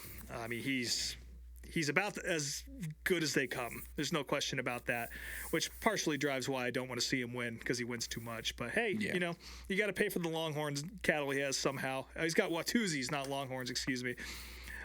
Those things are fucking expensive to take care of, so I'm glad to see him take home another check for that reason. Oh yeah, did I mention that Buddy Kofoid won the 410 race? Buddy Kofoid won, yeah. There you go. At this point, night's over. Everyone's kind of convening. Everyone's trying, as soon as the feature's in, everyone just gets up and runs, but they haven't even handed out the championship trophies yet.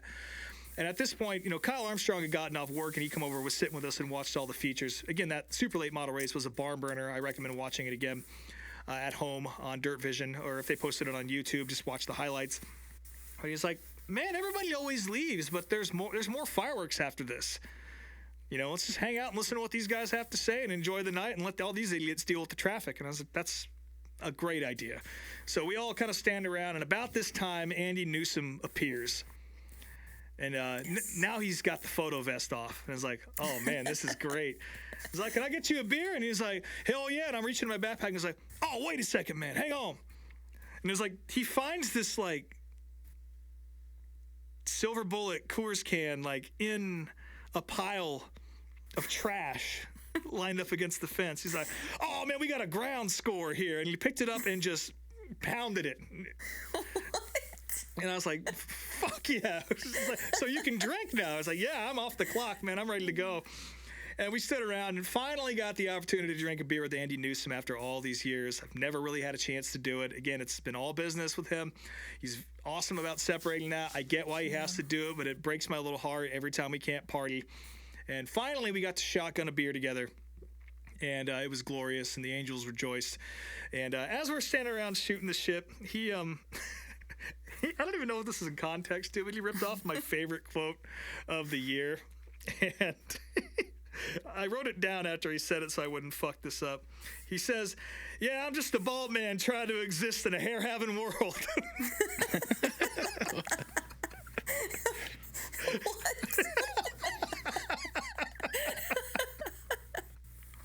Apparently all the guys in Carolina love his beard too, so he's a popular guy. But I mean, Andy fucking rules, man. And again, like, I think I said this after every episode where we've talked about a race I've gone to. My favorite part of all of these, like, I love racing, obviously, but my favorite part is at the end of the day or the night or whatever it is, just standing around, shooting the shit, waiting for the traffic to file out. And it's just you and your friends after all that, and you finally have a chance to talk. You know, you're not screaming or acting a fool on a megaphone or watching fights break out around you over some dumb bullshit. You know, you're just there. You have nowhere else to be but be there in that moment with all these people that you care about. And again, looking around, it was like folks that I've met from very different situations, different corners of the racing world, different circumstances. Some I met through music, some I met just through this podcast, you know, just all this, just all standing around shooting the shit, laughing, having a good time under the glow of track lights after everything is wrapped up. And man, that shit makes me feel something that I don't get anywhere else. And I really wish you guys were there for obviously the whole weekend, but that moment alone was pretty special, I thought. Also, Andy talking about how he wished that Real American inflatable beer can in the infield was real because he'd drink that sumbitch down and turn it into a camper.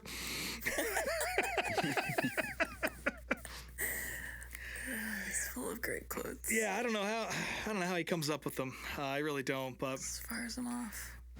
Yeah, Spam brain. Spam brain. There might be something to that, but anyway, that's pretty much the. Go ahead, True Love. I was going to ask if the fireworks were catching on fire again this year. Like there was a little fire in the infield for sure. I'll say this: as the previous years, it's been the same way. Anytime they let those giant blasts off where it hits you with heat. Those are much appreciated on a cold night, especially like Friday.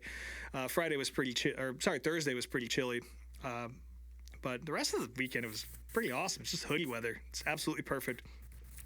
After this, we're all trying to decide if there's going to be an after-party situation, but everyone's kind of got to file out.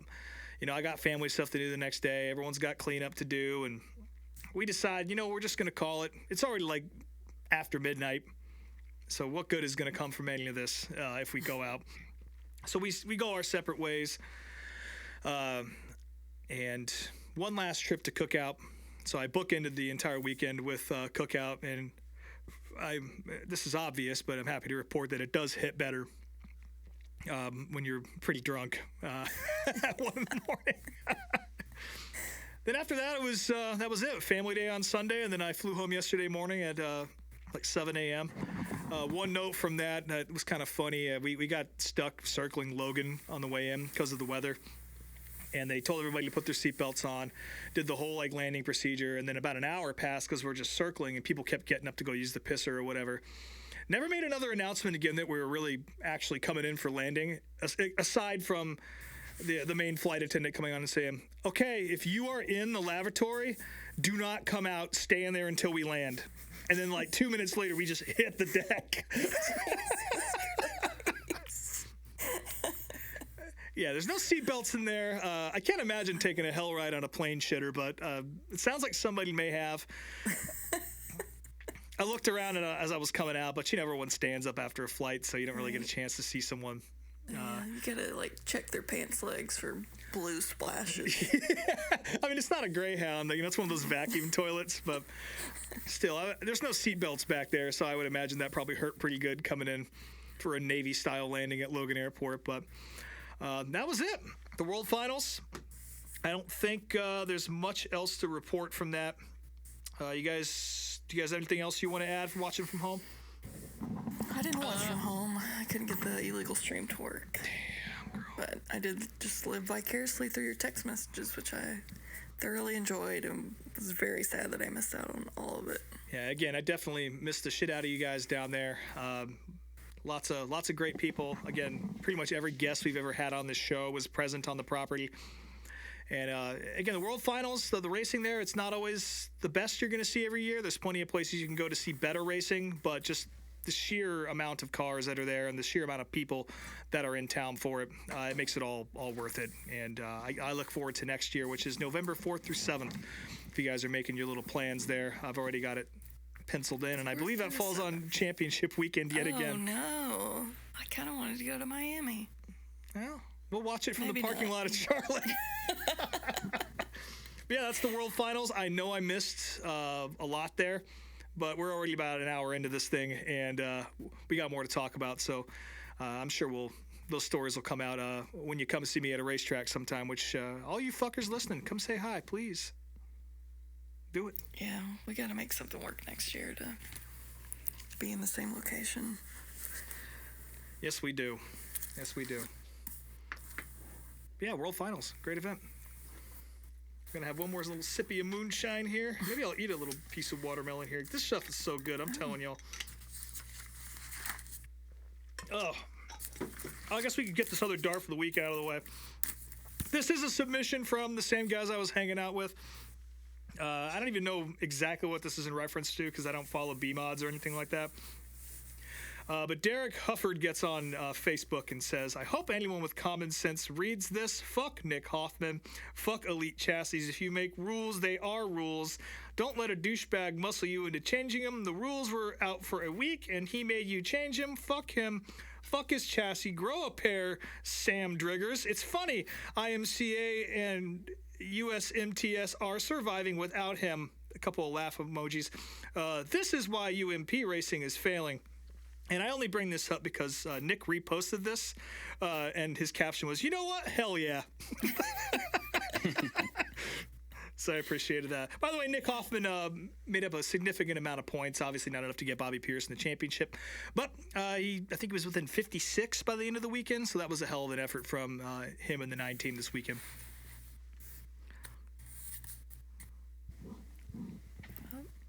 Yeah, that's a hard read. This guy did not greatest spelling. No, he's probably sitting next to that guy bitching about the lunch line or whatever, and how Wednesday qualifying is bullshit. Which, by the way, folks, if you ever go to the dirt track at Charlotte, here's a little trade secret for you. If you buy the 4-day pit pass on Wednesday, it is $10 cheaper than buying the Thursday through Saturday pass. So they actually give you $10 to go to qualifying. And any racetrack I've ever been to doesn't do that. So if anything, that format rips because you get $10 off and you get to watch hot laps, which is fun. So little secret for those out there. I still don't understand why they do that. Probably just to drive $15 chicken tender basket sales up. But yeah. Yeah, for sure. All right, well, now that World Finals chat is over and done with, now we got other crap to talk about because, the NASCAR season and most other seasons are wrapped up. There's still stuff happening, and get the note started with ripping on one of our favorite targets, Dave Moody. Yep. Little alternate DARF for the week here.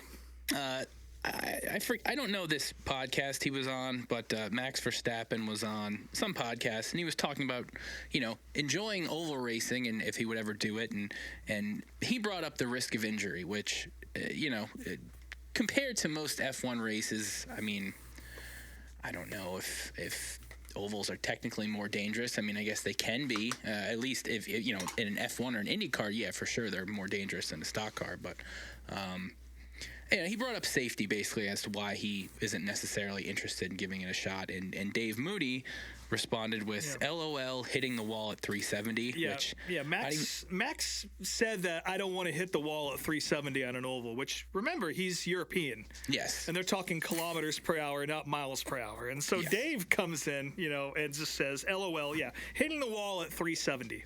Like, I thought he was smarter than that. He's not. And he's proven himself to not be that smart. So I don't know why you would have bet against him there. I don't know, man. That was so dumb. But one last little chestnut from Dave Moody as we enter the off season. I thought that was great. And another one of our favorite targets, Ultimate 23 Dragon. We haven't heard much from her lately, but she had a nice little rant, which I don't have pulled up in front of me, but basically just... It's mad about Raja existing. Yes, yes. Raja Caruth got, a ride with Dale Jr. next year, and she just brought up how he's racist because he, liked a meme against her one time, and how he has no place in NASCAR. My favorite part of that was him tagging Dirty Mo, like they have, you got to suspend him, and she tagged Dirty Mo, and it's just like, does Dirty Mo Media have any authority to suspend Raja Caruth from NASCAR? I mean, no. No. Let's ask Dave Moody. My favorite part of that post was her calling Austin Hill Aston Hole. Which, that's good. I'll give her that. You get points. Broken clocks, right? Yeah. But she was upset that Denny even was allowed to make the Final Four. And why? Because of the lawsuit? Just because. Was it because his? I feel like maybe she brought up when he made a slightly racist Asian joke about Kyle Larson a few years ago. I think that's maybe why she called him Denny the Dictator Hamlin, and said that he is the biggest and most evil clown. I don't think that's true at all, but that's fine. Well, just next one good final meltdown. I appreciate it. Yeah. I don't have anything on this note because a few final NASCAR award show mentions. I have this is your department, True Love. Okay, so I still didn't watch the awards because I refused, but I did see a couple things floating around on social media that I enjoyed. Obviously, Chase Briscoe was there, and can't wear a hat when you're in a tuxedo. And so he had his full baldness on display, but I appreciated that he made fun of his own baldness all over social media by posting a picture of him and his wife that said, "No hair and no championship trophy, but still got a trophy wife." So and a nice warm glass of raw milk waiting at home. Yeah, and then Ty Dillon showed up with extra cool hair, filling in for Pop Pop, who was on a hunting trip.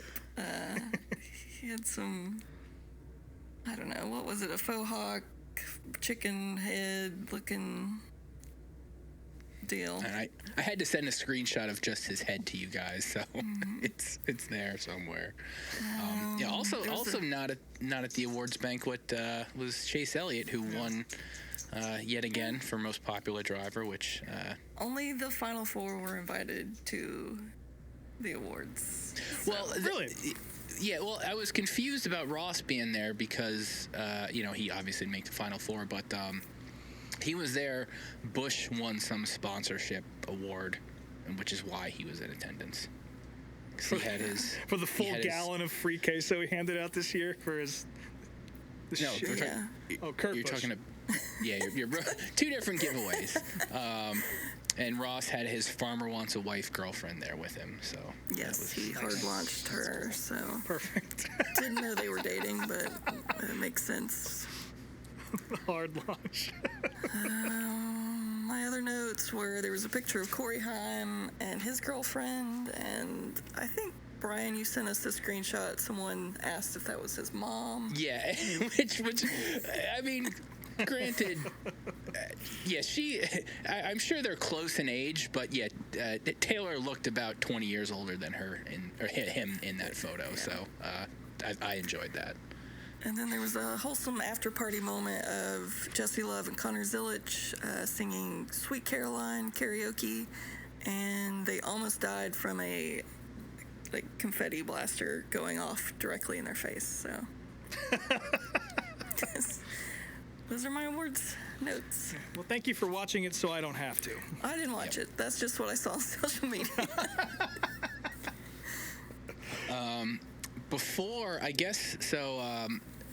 Before the championship race, NASCAR Chasm on Twitter, he does a fun bit where he'll get cameos for other drivers and stuff of celebrities and whatnot, and he got a cameo encouraging all the Final Four drivers from Shaggy Two Dope of ICP, and upon getting this cameo, he claims that it is too hot for even Twitter as far as what Shaggy Two Dope said, and just released a teaser screenshot, and myself and many other fans tried to get NASCAR Chasm to post this, but he hasn't yet done it. Maybe someday it'll see the light of day, but It's for the Patreon. I definitely, that is right up my alley as far as hearing ICP swear about NASCAR, so... Yeah, I need to see that video. Yeah. True Love, this is yours. So yeah, I think I meant to bring this up last week, but I forgot. But my boyfriend Andy was working out at the SEMA car show last week out in Las Vegas. He was doing some work for Hoonigan, who was doing their reveal of Travis Pastrana's Subaru Brat that they used in the filming of their upcoming Gymkhana film that they did in Australia, which Andy was a part of that crew, so... Oh, that's what it was? Hell yeah. Yeah, that's what it was. So that'll be released in December, but they revealed the car from it. And Hoonigan also does like a big burn yard out next to SEMA every year. It's just nonstop burnouts from like the craziest cars you've ever seen. And Bean Nation was represented there as Butterbean Yes. took his new colleague Ram truck out there and did some burnouts. So Hell Andy yeah. got to talk to him for a little bit afterwards and said that he was great. So Well, hopefully we get to see a few more of those burnouts next year. yeah, so I didn't Well, but- have a truck driver to pull for since Raj is leaving. We might as well bring this up while we're on the topic of Ram. So we didn't mention it last week, even though Rob had this detail. But word has leaked that both Casey Kane and Tony Stewart are probably going to be in that Ram All-Star truck next year. Yeah, it started to pick So, up some steam this week. So, and again, that is, from what I know, it's true. And that's going to be pretty cool to see. I know that True Love is probably very excited about skinny, Casey Kane sickly in my Casey life. Kane returning to the racetrack. No, they're going to be sharing the same truck. Is that what you're? Yeah, Yeah, it's an it's all-star the- truck. okay. Yeah. Yeah. So yeah. Tony can't wreck Casey like he did at Chicagoland. that one time and pissed me off. No, I don't think we're going to see a repeat of that. Why you gotta bring up old shit?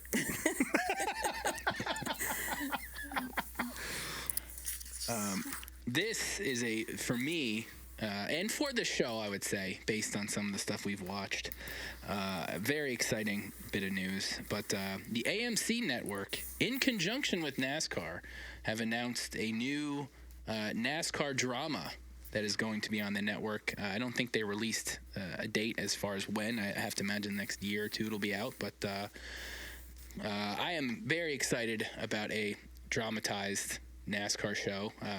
We've watched plenty of several pretty bad TV movies and TV shows that have dramatized racing. I'll say this so AMC a couple years ago did a wrestling show called Heels, which I loved. It only lasted 2 seasons. I thought it was great, and they broke my heart when they canceled it, so they have a chance to mend my heart by making this show. Hopefully it's decent, but it could be awful, and I'd be fine with that. So I'm excited to see that come out whenever it comes out. I appreciate that the name of it is a nod to Dawsonville, so it's already got points. What's the name again? Thunder Road or something? Thunder Road, which is that's a nod. I didn't realize that's a nod to Dawsonville. I didn't either. Thunder Road is the other name for Highway 9 that runs through Dawsonville. That was like the famous liquor running route to Atlanta. Okay. Back in the day. So. Yeah.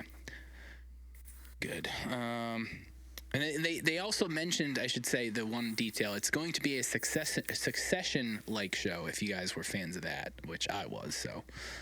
I never watched that. Never saw it. Yeah. I guess I need to look it up.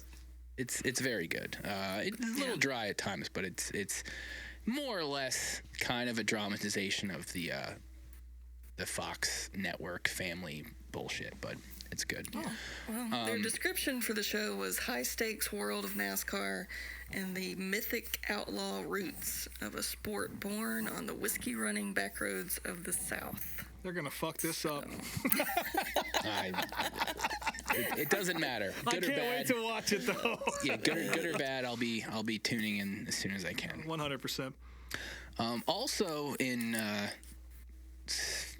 TV series-ish, I don't even know if you can call it a TV series. A buddy of mine in Discord. Yeah, not on TV. A buddy of mine in Discord sent this to me because when the AMC news broke, we were talking about reality shows and whatnot, and he mentioned this, and none of us in Discord had ever heard of it, and neither of you guys, but there is something called Saturday Night Lights, which looks like it's some sort of, I don't even know what the fuck to call it. Like it's definitely kind of like a challenge type reality show with a bunch of young like NASCAR wannabes, but I can't say I've heard of a single person involved in this. It doesn't make it's only got a few hundred followers. Apparently, they've already filmed a bunch of it. One of the drivers involved is a girl named Danica Dart, which, while she's got an actual fucking account and apparently some racing history in Washington, I struggle to believe that's a real name. But she's got pictures of her driving mini sprints and stock cars and stuff, so she's racing something. But yeah, I mean, I'm sure we'll have to watch this at some point for the show. 1,000%. Yeah, there's no question about that. But I can't say I'm looking forward to it because it looks awful. Yeah. Just looking, I went to their Instagram just to try to get a grasp of what this show is, and the Instagram sucks so bad. I was like, I can't even attempt to piece this together. And the only thing I could find on Google really was that it's 10 drivers, and most of it is filmed at Kevin Harvick's Kern Raceway. So, not much. Yeah, useful information. Not a single word in that interests me at all. Yeah, I'm looking at the Instagram now. Their link tree. It's just more social media from Instagram. So there's no indication as to what the fuck this is or where you're supposed to see it or anything. So that's off to a great start. Let's see what else is in the news and notes. So last week there was some car number news from, let's see, Trackhouse. They put out a little video. Basically, the 88 car is going to Connor Zilic, and they gave SVG his home, his longtime 97, which this video itself was amazing. It's one of those things that, like, if you're not an SVG fan and you watch something like this, I don't know how you can't be. Lots of onions being cut. Yeah, I mean, he got this letter from his dad, and like all three of the drivers got like letters from different people in their lives and talked about like their number and history in the sport or with Trackhouse or whatever. And SVG got a letter from his dad, and he couldn't even read it. There was a voiceover of his dad reading the letter and talking about the family history and all that. And I do remember the 97 mentioned when he first came to Cup, and it was surprising that he didn't get it then. But yeah, I was always a little confused why that wouldn't have been his number to begin with. But yeah. He got it in Xfinity, so why? I don't know. Yeah, it doesn't make sense, but doesn't matter because now he has it, and that's going to be very cool to see. And Buddy now has 2 driver outfits that he's going to have to refresh for next year with both Daniel Suarez and SVG getting new numbers. Yeah, that's quite the investment. Yep. Also, too, Corey Day, after a pretty decent performance at Charlotte, well, this was announced before Charlotte, but he is going to be full-time in the Hendrick 17 next year in the O'Reilly's series. Yep. Look at that, actually. You got it. Wow. Wow. Even my brain was like, what the fuck are you talking about? Also, shout out to Corey Day. He pulled some absurd moves over the weekend during all the World of Outlaw events, particularly Thursday night. He put on a hell of a show. Really showed you why Larson and Hendrick and all those guys are gunning for him. He, despite being kind of a dickhead, and not doing all that great on the pavement side so far, he can wheel a fucking race car. There's no question about that. You know what? While we're on the topic of this, because it's not in the notes, and we should mention it. So people brought up this comparison, how Kyle Larson pushes for Corey Day so hard, even though they've even had some on-track issues and stuff. News broke.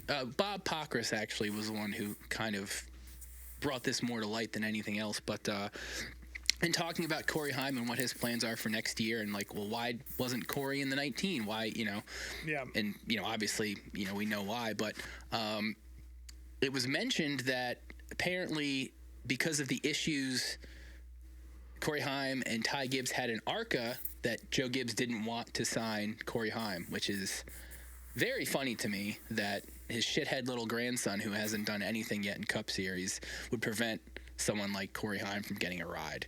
And it's also funny that, Ty Gibbs had that incident with Brandon Jones in the Xfinity Series a couple years ago, and now Brandon's back with JGR and actually doing pretty well.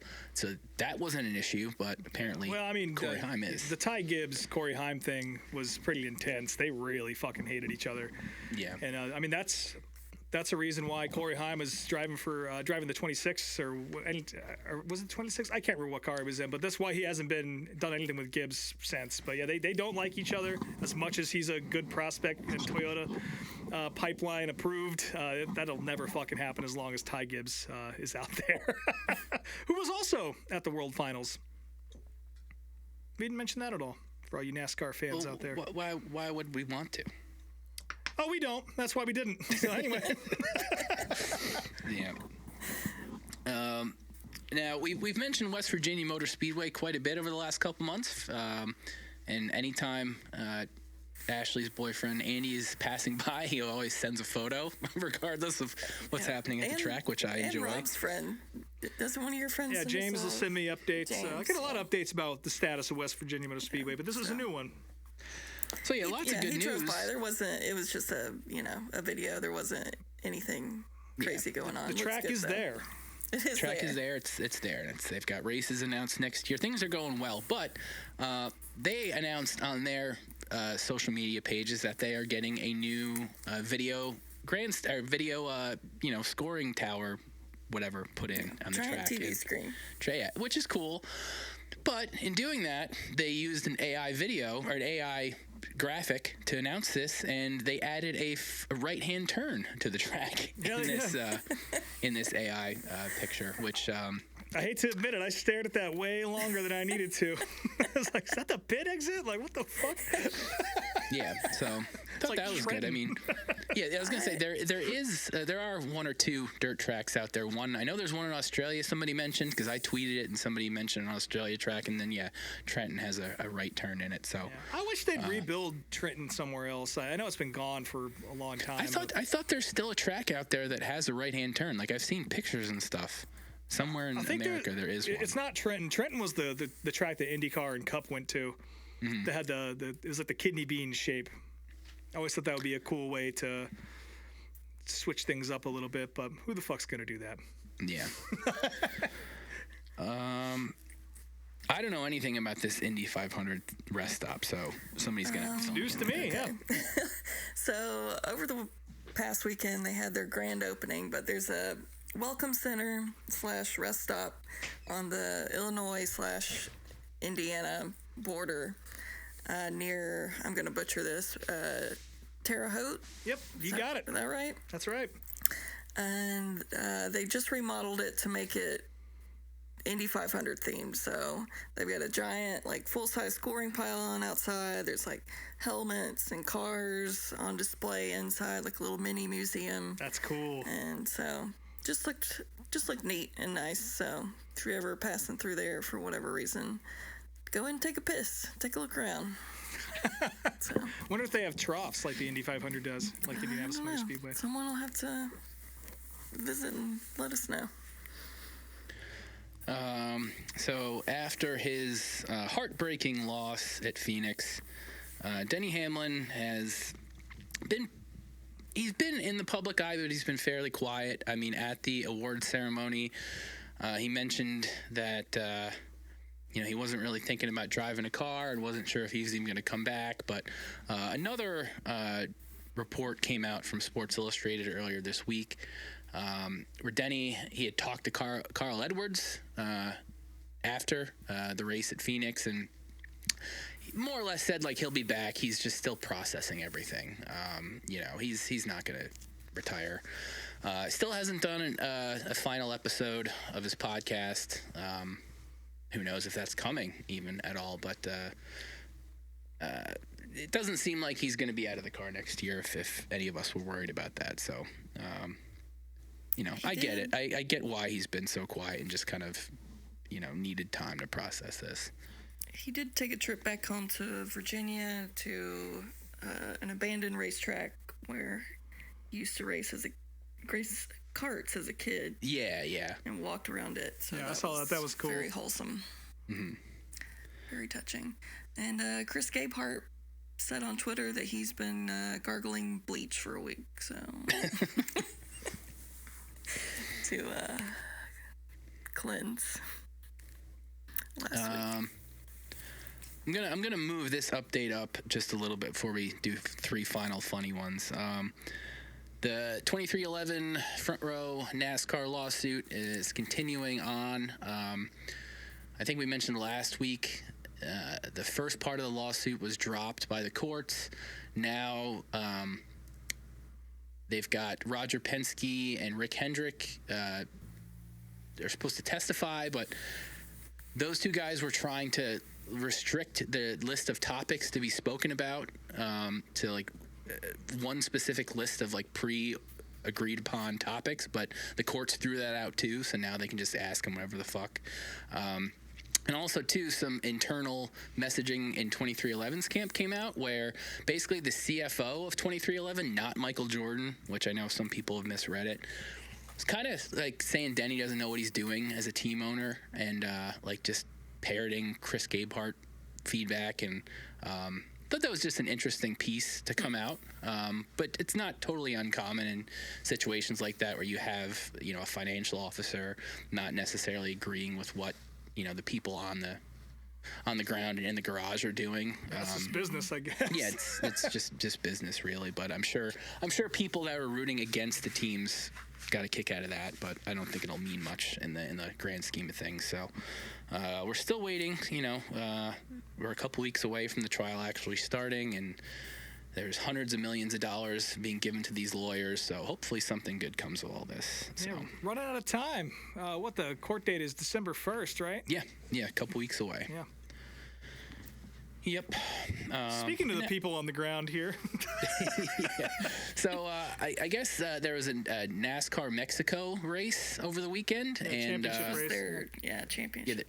Yeah, so I mean, I don't think any of us really follow the international series too much, but the entire racing world saw this clip.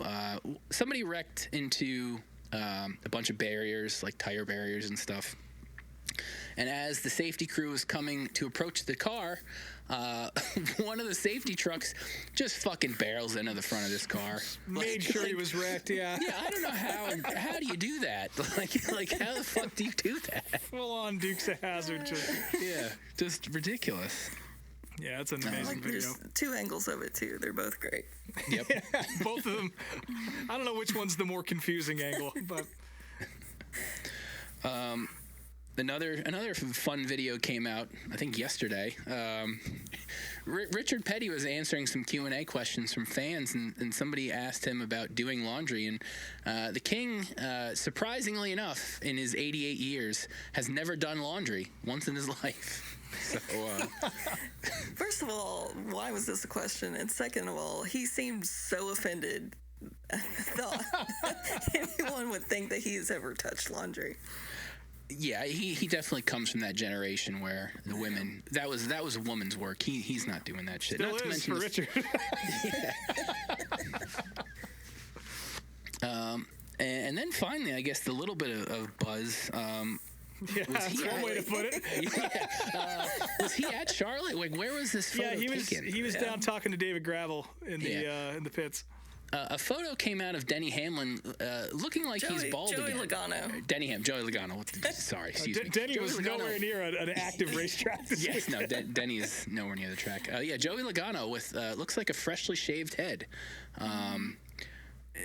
Granted, with those hair transplants, they are real hair, so theoretically you could do that, and it's not going to fuck it up. But I think we're all just curious as to what's going on underneath that hat, and why would you pay all that money to just shave it off? I mean, maybe he's just got a really, really tight fade, but he's got the Austin Dillon haircut. Yeah. Ugh. Maybe he lost the sponsorship. Yeah, maybe. So yeah, I think that concludes. You guys got anything else before we dive back into the septic tank for these last little bit of updates and talk about our favorites and least favorite things of the year? I don't think so. That pretty much covers it. I'm glad we did get to the Joey Logano thing. I meant to put that on the notes, so kudos to whoever did that, because I didn't see Joey Logano, but you could sense that something was in the air. So I'll start off the septic tank because I was the first one to see this today. But XR Events, Barry Braun was arrested. There's not quite a clear sense of why he was arrested just yet, but this guy's embezzled. A pretty good idea. Yeah, this guy's embezzled thousands and thousands of dollars from race teams and tracks and stuff over the last few years with XR Events, and I was able to attend one of the handful of races that actually happened at Pennsboro last year, which was good. But I was while we were recording earlier, I did go back through a couple posts, and somebody mentioned that it sounds like the city of Pennsboro has something to do with this. Oh. So that wouldn't shock me either with all the shit he went through, working with the town to get Pennsboro back running again. So yeah. Regardless, couldn't happen to a nicer guy and a more deserving guy. So fuck him. Yeah, we've talked about him a lot on the septic tank. A lot of robbing Peter to pay Paul when it comes to payouts for races. Several six-digit checks still owed, I guess. Not to get too into the details about it because I don't have anything super definitive. But what I do have here. We did get a call in from somebody very special here, from the voice of the World of Outlaws, Johnny Gibson. He called into the show. This is not me. This is actually Johnny Gibson. He called in with a few words for Barry Braun, and we'll play him for you now. Here it comes. Hi, Barry. This is Johnny Gibson, voice of the world of Outlaws, NOS Energy Sprint Cars. Checking in with you. I heard you got into a little bit of trouble over the past few months, and some chickens have finally come home to roost, and you might be going to jail for a little while. Now, that's not a situation that anybody wants to be in, but as long as you mind your own business, be respectful, do not snitch, avoid debt and drugs, choose your friends carefully, and engage in productive activities like reading or weightlifting, you'll come out on the other side a changed man. And all of us here at the World of Outlaws and all the race fans across the United States and the world wish you the best, Barry. Goodbye. Yeah, thank you, Johnny. That was really cool of him to call in and leave that message. Again, that was not me. That was Johnny Gibson, the voice of the World of Outlaws.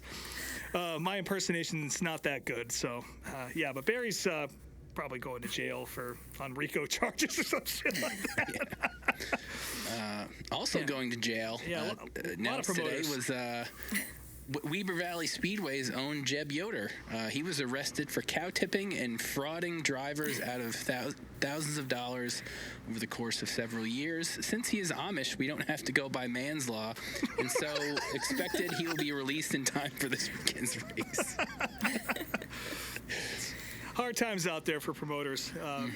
But in some good news here, Skyline Motorsports announced their replacement for Mike Marlar. That's young Dalton Murdy from Iowa, 20 years old. That car just looked pretty fast. They've won some races, kind of off and on with them, especially with Mike Marlar. So maybe some fresh blood in there will do him some good. So shout out to Dalton. Good for him. On the pavement side, Matt Hirschman won the North-South this weekend. I didn't watch a second of any of this, so we're going to blow through it real fast. Dawson Sutton picked up an All-American 400 win down in Nashville.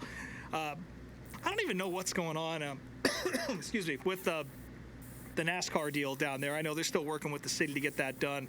But as this drags on, I can't stress enough that if you have a chance to go see a race at the old school style busted-ass Nashville Fairgrounds, it's definitely worth your time. I know True Love's talked about it on the show before. She went to the SRX race there. I think Brian, you've been there too. Yeah, that's right, you were there. Both of you guys were there. We've all been to Nashville. The fairgrounds are awesome, and before they turn it into a fucking soccer stadium or whatever it is, make sure you get down there to check it out, because that place rules. Also, the World of Outlaw late models did release their 2026 schedule. We already talked about West Virginia Motor Speedway, but one of the new entries on that schedule is a visit there. So that's very exciting. Well, yeah, there's for almost a month, I've got a bunch of options. They're debuting at Orville. Used to be called Buckeye Speedway. Now it's just called Wayne County Speedway. I actually went there for the first time this year, and I thought it was cool. So I think it's just about an hour from my house, so it's technically the closest dirt track to here. But then they've got Mansfield the next night, and then 2 weeks after that, they're going to West Virginia. So I've got 3 different options to go see them in about a month. So I'll probably at least go to 2 of them. I'll probably go to the Wayne County and Mansfield ones. I don't know about West Virginia. We'll see. This is definitely a cool schedule. Excited to see what Lucas has coming and what sort of conflicts, other than the Speed Weeks one we've already talked about, are going to be. But I guess we'll see. And I don't think there's going to be any big switches that I'm aware of anyway between series, between drivers, between Lucas and World of Outlaws. But I guess we'll find out about that soon enough here before February rolls around. Still plenty of time. Also, on the pavement side of things, Gary Putnam was named as the tour director for the NASCAR Whelen Modified Tour. I think everyone's pretty excited about that. Still an active team owner and a driver, for that matter. He was in the Richmond race pretty recently. He's fielded cars for all sorts of people. Unfortunately, Corey LaJoie being one of them, but he did win that race in a Putnam car. Mike Christopher Jr. I know Ryan Newman's driven that car at Loudon before. I think Doug Coby's been in there too. You want somebody who knows how these things go and how races are supposed to be run, and especially someone who's run recently. And Gary Putnam is that guy. He's been around the sport for a long time, and I think everyone here in New England is really excited to see that come to fruition. There is still some short track racing happening this weekend. If you got a Flow Racing account, most of it is there.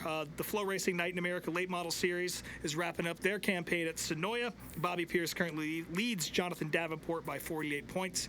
Ricky Thornton's about 100 back. I think that Bobby's probably going to get this title too. So that's 2 out of the 3 series he's run this year. He's probably going to come home with the trophy. But Check's not printed just yet. The Hangtown 100 is happening out at Placerville in California. That's a great show.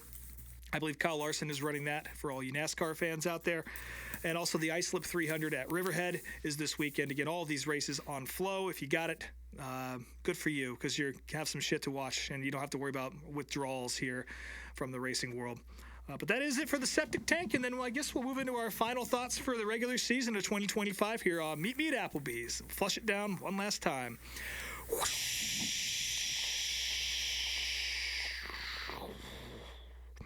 By the way, the porta potties were in much better shape this year at the World Finals. I was just about to ask that. Last year they were pretty soft come Saturday, but they definitely had some sucking trucks out there to get them all cleaned up. Also, they were brutal last year. Funniest thing I saw scrawled on one of the porta potty walls was at the urinal side of things, directly in front of where a man's face would go. It said, "Where are all the single ladies?" Which no single lady is going to see that. Yeah. It's just the dudes. I thought that was pretty funny. And you're not going to find them at a fucking dirt track, that's for sure. Well, you might, but you're not finding them in the porta-john, that's for sure. Oh, man. I don't know how to want to do this. Yeah. I was going to let you take the lead on this since you're the one who seems to be best prepared with notes and stuff. Well, I can go first if you don't want to, True Love. Yeah, I mean, do we just want to do like a round robin, or do we want to each go through our list? Or well, so the idea here is I figure we could go through and kind of discuss mostly what we liked about this year, not just NASCAR, but everything. I know we had a lot of traveling, and we covered a lot of ground this year, got to see a lot of people, and we definitely enjoyed a lot of racing at home. And I know there's a lot of negativity on social media and a lot of things that deserve that negativity, which I'm sure we'll discuss too. But just to close out the year, since racing is just about wrapped up, aside from a couple of events, I figured we could go through and kind of talk about what we liked and what really pissed us off and all that. And there's really no format here, I guess. I was just curious to hear your thoughts on a 2025 racing season. Well, I got 18 pages of bullets. Not really. I have 2 pages. With 18 bullet points. Yeah. Before we start, I just want to thank the guests that we had this year. Yes. We had Alex Hammett, Bobby Blaze, Kyle Ayala, and I think Buddy came on twice. He really saved our ass that second time. Yeah, thank you, Buddy. So, thank you to all those guys. Hopefully we'll have some more guests next year.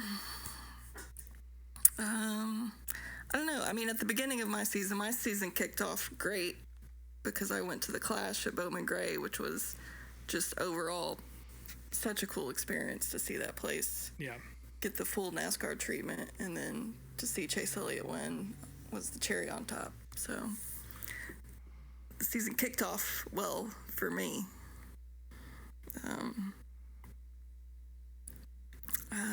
After that, though, at Daytona, this was my favorite part of the entire year, was at Daytona with the man in the grandstands sucking toes. So. Yeah. All the highlights coming early. Wonder what he's up to tonight. Yeah. So the season really, kicked off. Well, I'm going to shit on the 500 for yet again having. Oh, yeah, go ahead. That was just.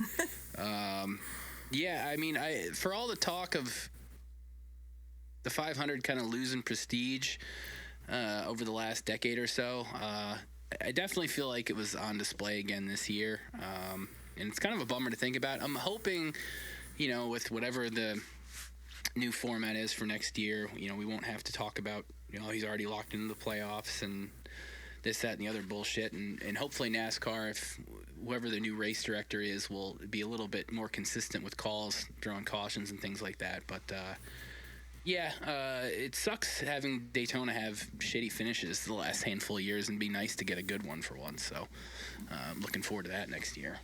Yeah, for sure. One of my positives was the incredible job that CW and Prime did this year for us. Yes. That was on my list as well. Yeah. Yep, 100%. Plus they were. Return of Cousin Carl for me was great. I mean, they both just did such great jobs presenting the sport and with their coverage and just the extended coverage and stuff. And for as much bitching as some people will do about, I can't find Amazon, or then I got to pay it's $8 a month for a whole month. Like, it's worth it. Like, I'm not an Amazon guy at all. I do not support them one bit, but I will sign up for the coverage because it is that good. It is that good. It's a breath of fresh air for sure amongst all the cable presentations. And again, I know a lot of the complaints we have don't have anything to do with the presenters themselves. They're kind of locked into a certain format they have to stick to when it comes to advertisement and et cetera, but still, yeah, Prime really knocked it out of the park, and the CW as well. I meant to mention this at Martinsville, but I forgot to put it in the notes. But my favorite moment on the CW this year was, I forget who said it, but it was right after Carson Kvapil grinded his way into the championship for I think it was Parker. He was just like, man, he needs a beer and a cigarette after that one. And it cracked up everybody on the broadcast, and I thought that was a really funny moment. And again, just having guys who know what it's like to be out there in these races recently, that helps a lot. But yes, I can't shout the CW and Prime out enough. Yeah. On a personal note, one of my favorite things was getting to see Dale Jr. race a late model in person twice this year at Cordele and Anderson. Saw the baseball car return, so I really hope that he keeps doing that for at least a few more years. Seriously, it sounds like he's done for the rest of the year. He's not going to do Florence or anything like that coming up. But yeah, the longer he keeps doing it, the better. I've never got a chance to see him run a late model stock or anything like that, and hopefully I get a chance to, because those races seem like a lot of fun. Yeah. Another positive was the return of Rockingham and Casey Kane. Yeah, that's right. It was a busy year, huh? It was. Another one of my personal favorite moments was the weekend that I spent camping on Talladega Boulevard with Steve, who you mentioned earlier, and Mike and my brother. So just that whole weekend was really one for the ages. Yeah. I was looking earlier today, and I still have a very faint cowboy boot tan line. Still there. It's been just barely rough year for burns for you, huh? It really has.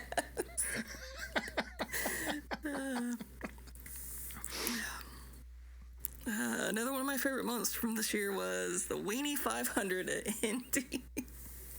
Oh, yeah, that was good. Yeah. I forgot about that, too. Yeah. One of my least favorite moments was when Atlanta Motor Speedway changed their name. I was wondering if you were going to bring that up. Well, gotta mention the good and the bad. Yeah. I did love the weekend the NASCAR spent in Mexico, though. I thought that was awesome. Yeah. I am sad that that's not on the schedule next year, but there's other cool races coming. Personal note again was seeing Chase win at Atlanta. The energy of that win was insane. So, as a Chase fan, that was cool to be at. Yeah. And also getting to experience the Chicago street race in person as it gets taken off the schedule. So, I'm glad. Yeah, the last one. Yeah.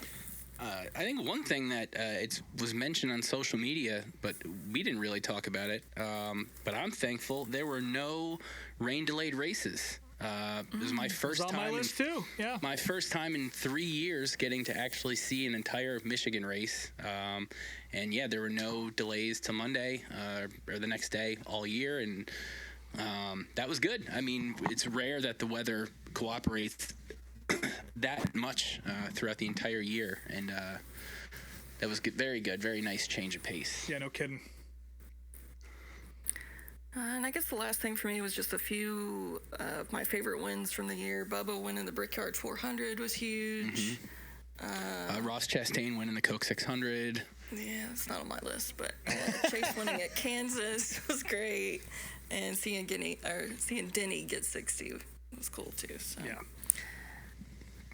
That's about it for my list of favorite moments. Nice. You got any grievances you want to air? No, just the Atlanta name change, and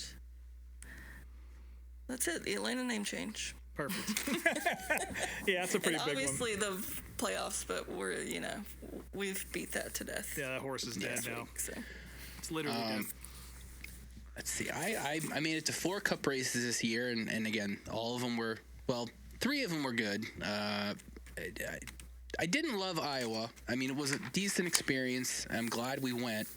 I can't say I'll be going back, but it was nice to be able to just check that off my list. And you know, I'd like to make it to all the Cup tracks in my lifetime, and I've hit most of them at this point. So it was good to knock another one off. I got to go to 2 races with my buddy Greg and I have been going to Cup races since the 2011 Daytona 500, almost every other year it seems like, but this year we got to go to 2 together, so I was very happy about that. Didn't get to go to as many dirt races as I would have liked, but hopefully next year that changes. Yeah. The death of the playoffs the death of the playoffs as we know it is a huge positive for me personally, and I know for the rest of us. Yeah.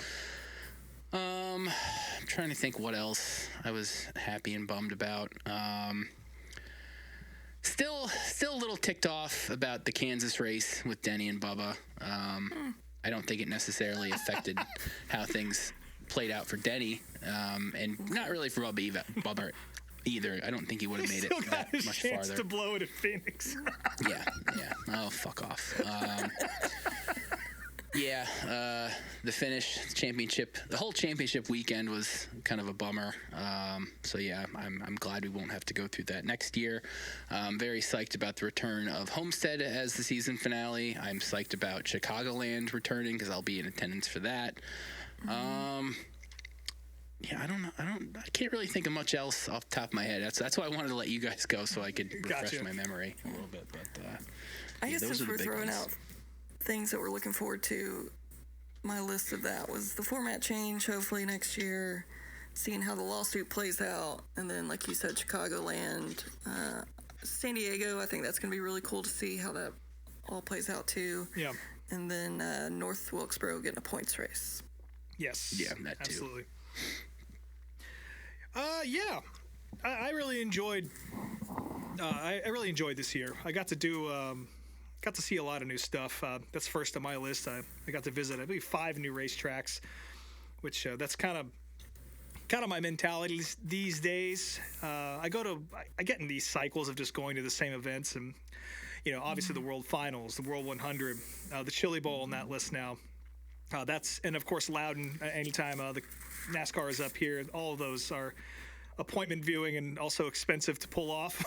So it does make it tough to kind of branch out and see more. But I did get to check out a lot of stuff. Made it to Darlington for the first time this year. That was awesome to see in person. And that's the only time I got to see you this year, Brian, right? Yep, that's correct. Yeah, crazy. I forgot to mention too that one of my favorite stories from this year was from that Darlington trip, the saga of Kyle getting his phone back. He still got it. He showed it to me. Yes, that's right. Yeah, that might be the story of the year for me. Is that whole thing of my brother-in-law and Kyle with a trash can, just trying to pull that thing out, and he got it back. I forget what episode number that is, but that's definitely worth hearing that story again. So it was just awesome to go check out a lot of different places I haven't gone before. Darlington, obviously, Williams Grove, Star Speedway up here, White Mountain, that was fun. And I think there was one more, but I can't remember off the top of my head. 23 days spent at a racetrack in 2025. It would have been more if I wasn't on tour over the summer, but missed a lot of big events up here as a result of that. Kind of hard to complain about that. And that leads me into my next point. I think this is something I say every year, just getting to hang out with everybody. Standing next to a lake in the middle of nowhere in Finland and talking dirt late models with a guy, with my buddy Ricky Leduc and Wade Sapp, just talking racing so far away from home was quite a moment. And then of course all the folks I got to spend time with this year, all over the country seeing races, from Oklahoma all the way to Charlotte and everywhere in between. That was it's cool to be able to be in a position in my life where I'm able to pull that stuff off and get to experience a lot of things I never thought I would. a few years ago, or even as a kid, or anything like that. I'm very blessed. I'll say that, and it means a lot. As far as action is concerned, and more industry-related stuff, all these racetracks coming back to life make my fucking heart flutter. Mansfield, West Virginia Motor Speedway, the two big ones, I-95 up here in Maine, which I don't even know what the fuck to call that after a couple weeks ago. They still haven't changed the name, but you're seeing places open again. You can throw Pennsboro on that list, I suppose, but a lot of legendary and a lot more underground type facilities just they're kicking the dust off and taking the locks off the fence, and I think that's a sign of the health of things right now, is that there is a real interest in motorsports at the short track level, especially. Coming back into the public, and it's not ever going to be as big as it was on the NASCAR side of things, but it's really cool to see sprint car racing and dirt late models and all this stuff kind of bubble up underneath that. And when you start to see facilities open again, I mean, no one's building new racetracks, right? So it's really fucking cool to see some of these places that we thought we had lost. You okay, Brian? I just sneezed. We're good. Also, Brian's health, I'm very excited he's doing okay. On the NASCAR side of things, I got to give a shout out to Goodyear for absolutely killing it with the tires this year. They took a big risk bringing soft tires to the racetrack, knowing full well that these guys are going to blow them up on TV. That's not good advertising, but it does make for a great show. And I think they really fine-tuned that going into the end of the year. And that's ballsy for a company who is trying to sell tires to make ones that will explode on television for the sake of the competition. But they've fully embraced that, and I think that's awesome. And I think that really saved a lot of the NASCAR season on the Cup side of things this year for them being willing to take that shot. And me, the fan, and all of us, the fans, are greatly appreciative. I think I said this last year as well, but just how available everything is on streaming, like between Flow and Dirt Vision, Racing America, all the local ones that pop up for the tracks around you, Hunt the Front, all of these services. I was going to say XR, but that one didn't go so well. But, it doesn't matter. Like, the fact that we can watch so much short track racing and racing at home, wherever you are, is incredible. There's never been a better time to be a fan of the stuff than right now, as a result of all of this, and especially with Flow Racing being so cheap.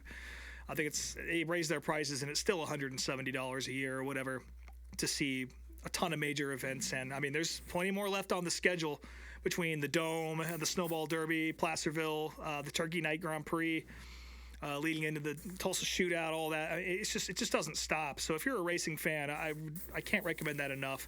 And there's such an ability to tie into, I don't want to say grassroots, because I don't think a lot of that racing really counts because it is professional, but what's going on underneath the NASCAR side of things.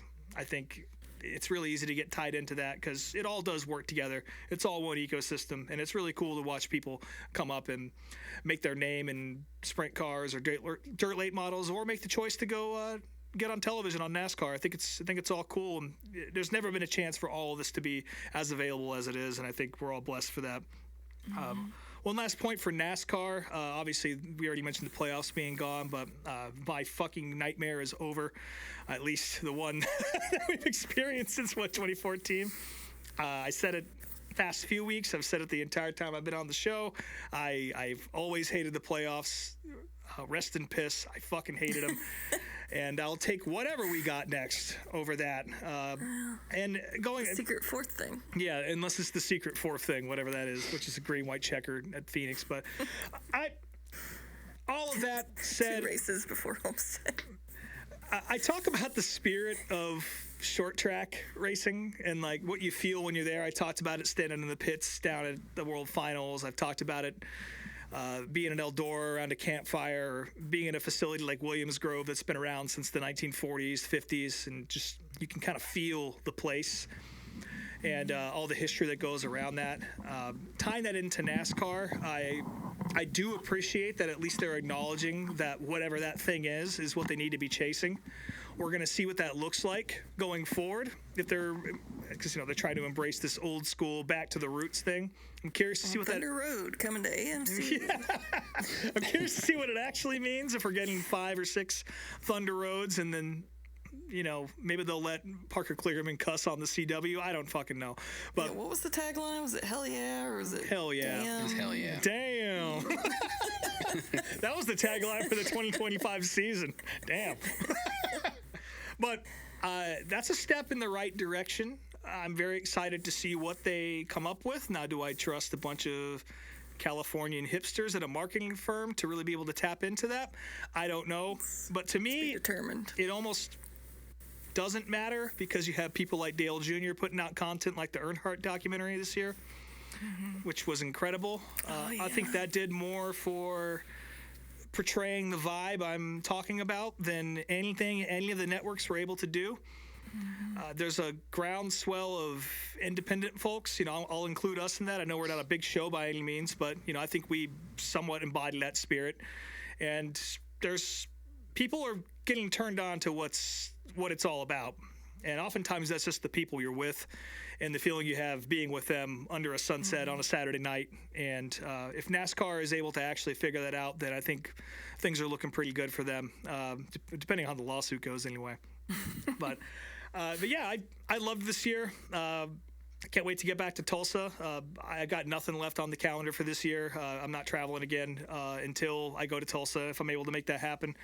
But yeah, another successful year of being a DARF in the books. And one last big, massive fucking shout out to all the people who make it so special. At the top of that list is definitely the two of you guys. I wish I got to see you more, but I love getting to talk to you guys every week. And of course the listeners, who a lot of them I do get to hang out with out at the racetrack, wherever I end up.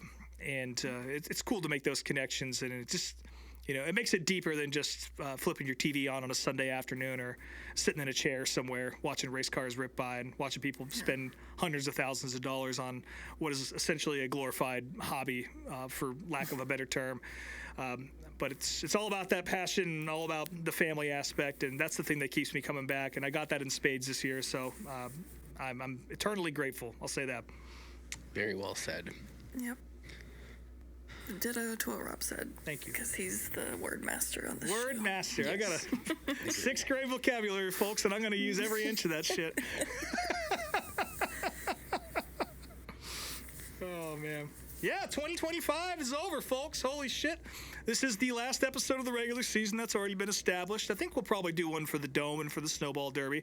Yeah, there'll be a couple pop-ins before we go back to our regular schedule. Chili Bowl and all that. But we'll be back in time for Speed Weeks next year. No question about that. Again, our 3rd season of this. I don't know if any of us expected this to make it past the first 5 or 6 episodes, and here we are. I think this is episode 135 or 136, something like that. And 132 and a half. 132 and a half. Perfect. But yeah, we definitely look forward to continuing to do this. I don't think we have any plans to slow down, and hopefully we get to do more next year and see all you guys out there at the racetrack. Unless NASCAR does the secret fourth thing, and then I don't know. And we'll be seeing you at Eldora and Knoxville, baby. That's the best part about it, though, and that's why I love the streaming thing so much. Not to drag this on, is if you're pissed off at NASCAR, folks, let me tell you, you can shift it somewhere else and you'll be much happier. For $170 a year. No, I'm not paid by Flo, but it'd be nice to get like a month for free or something for all the water I've carried. But oh man, you want to shut it down? Yeah. So as always, you can follow us on Instagram at meetmeatapplebees, on YouTube, meetmeatapplebees. I'm Speedway Screens on all the things. There will be plenty of holiday sales coming up there, but if there's not a sale, you can save 15% by using MMA Applebees at checkout. Nice.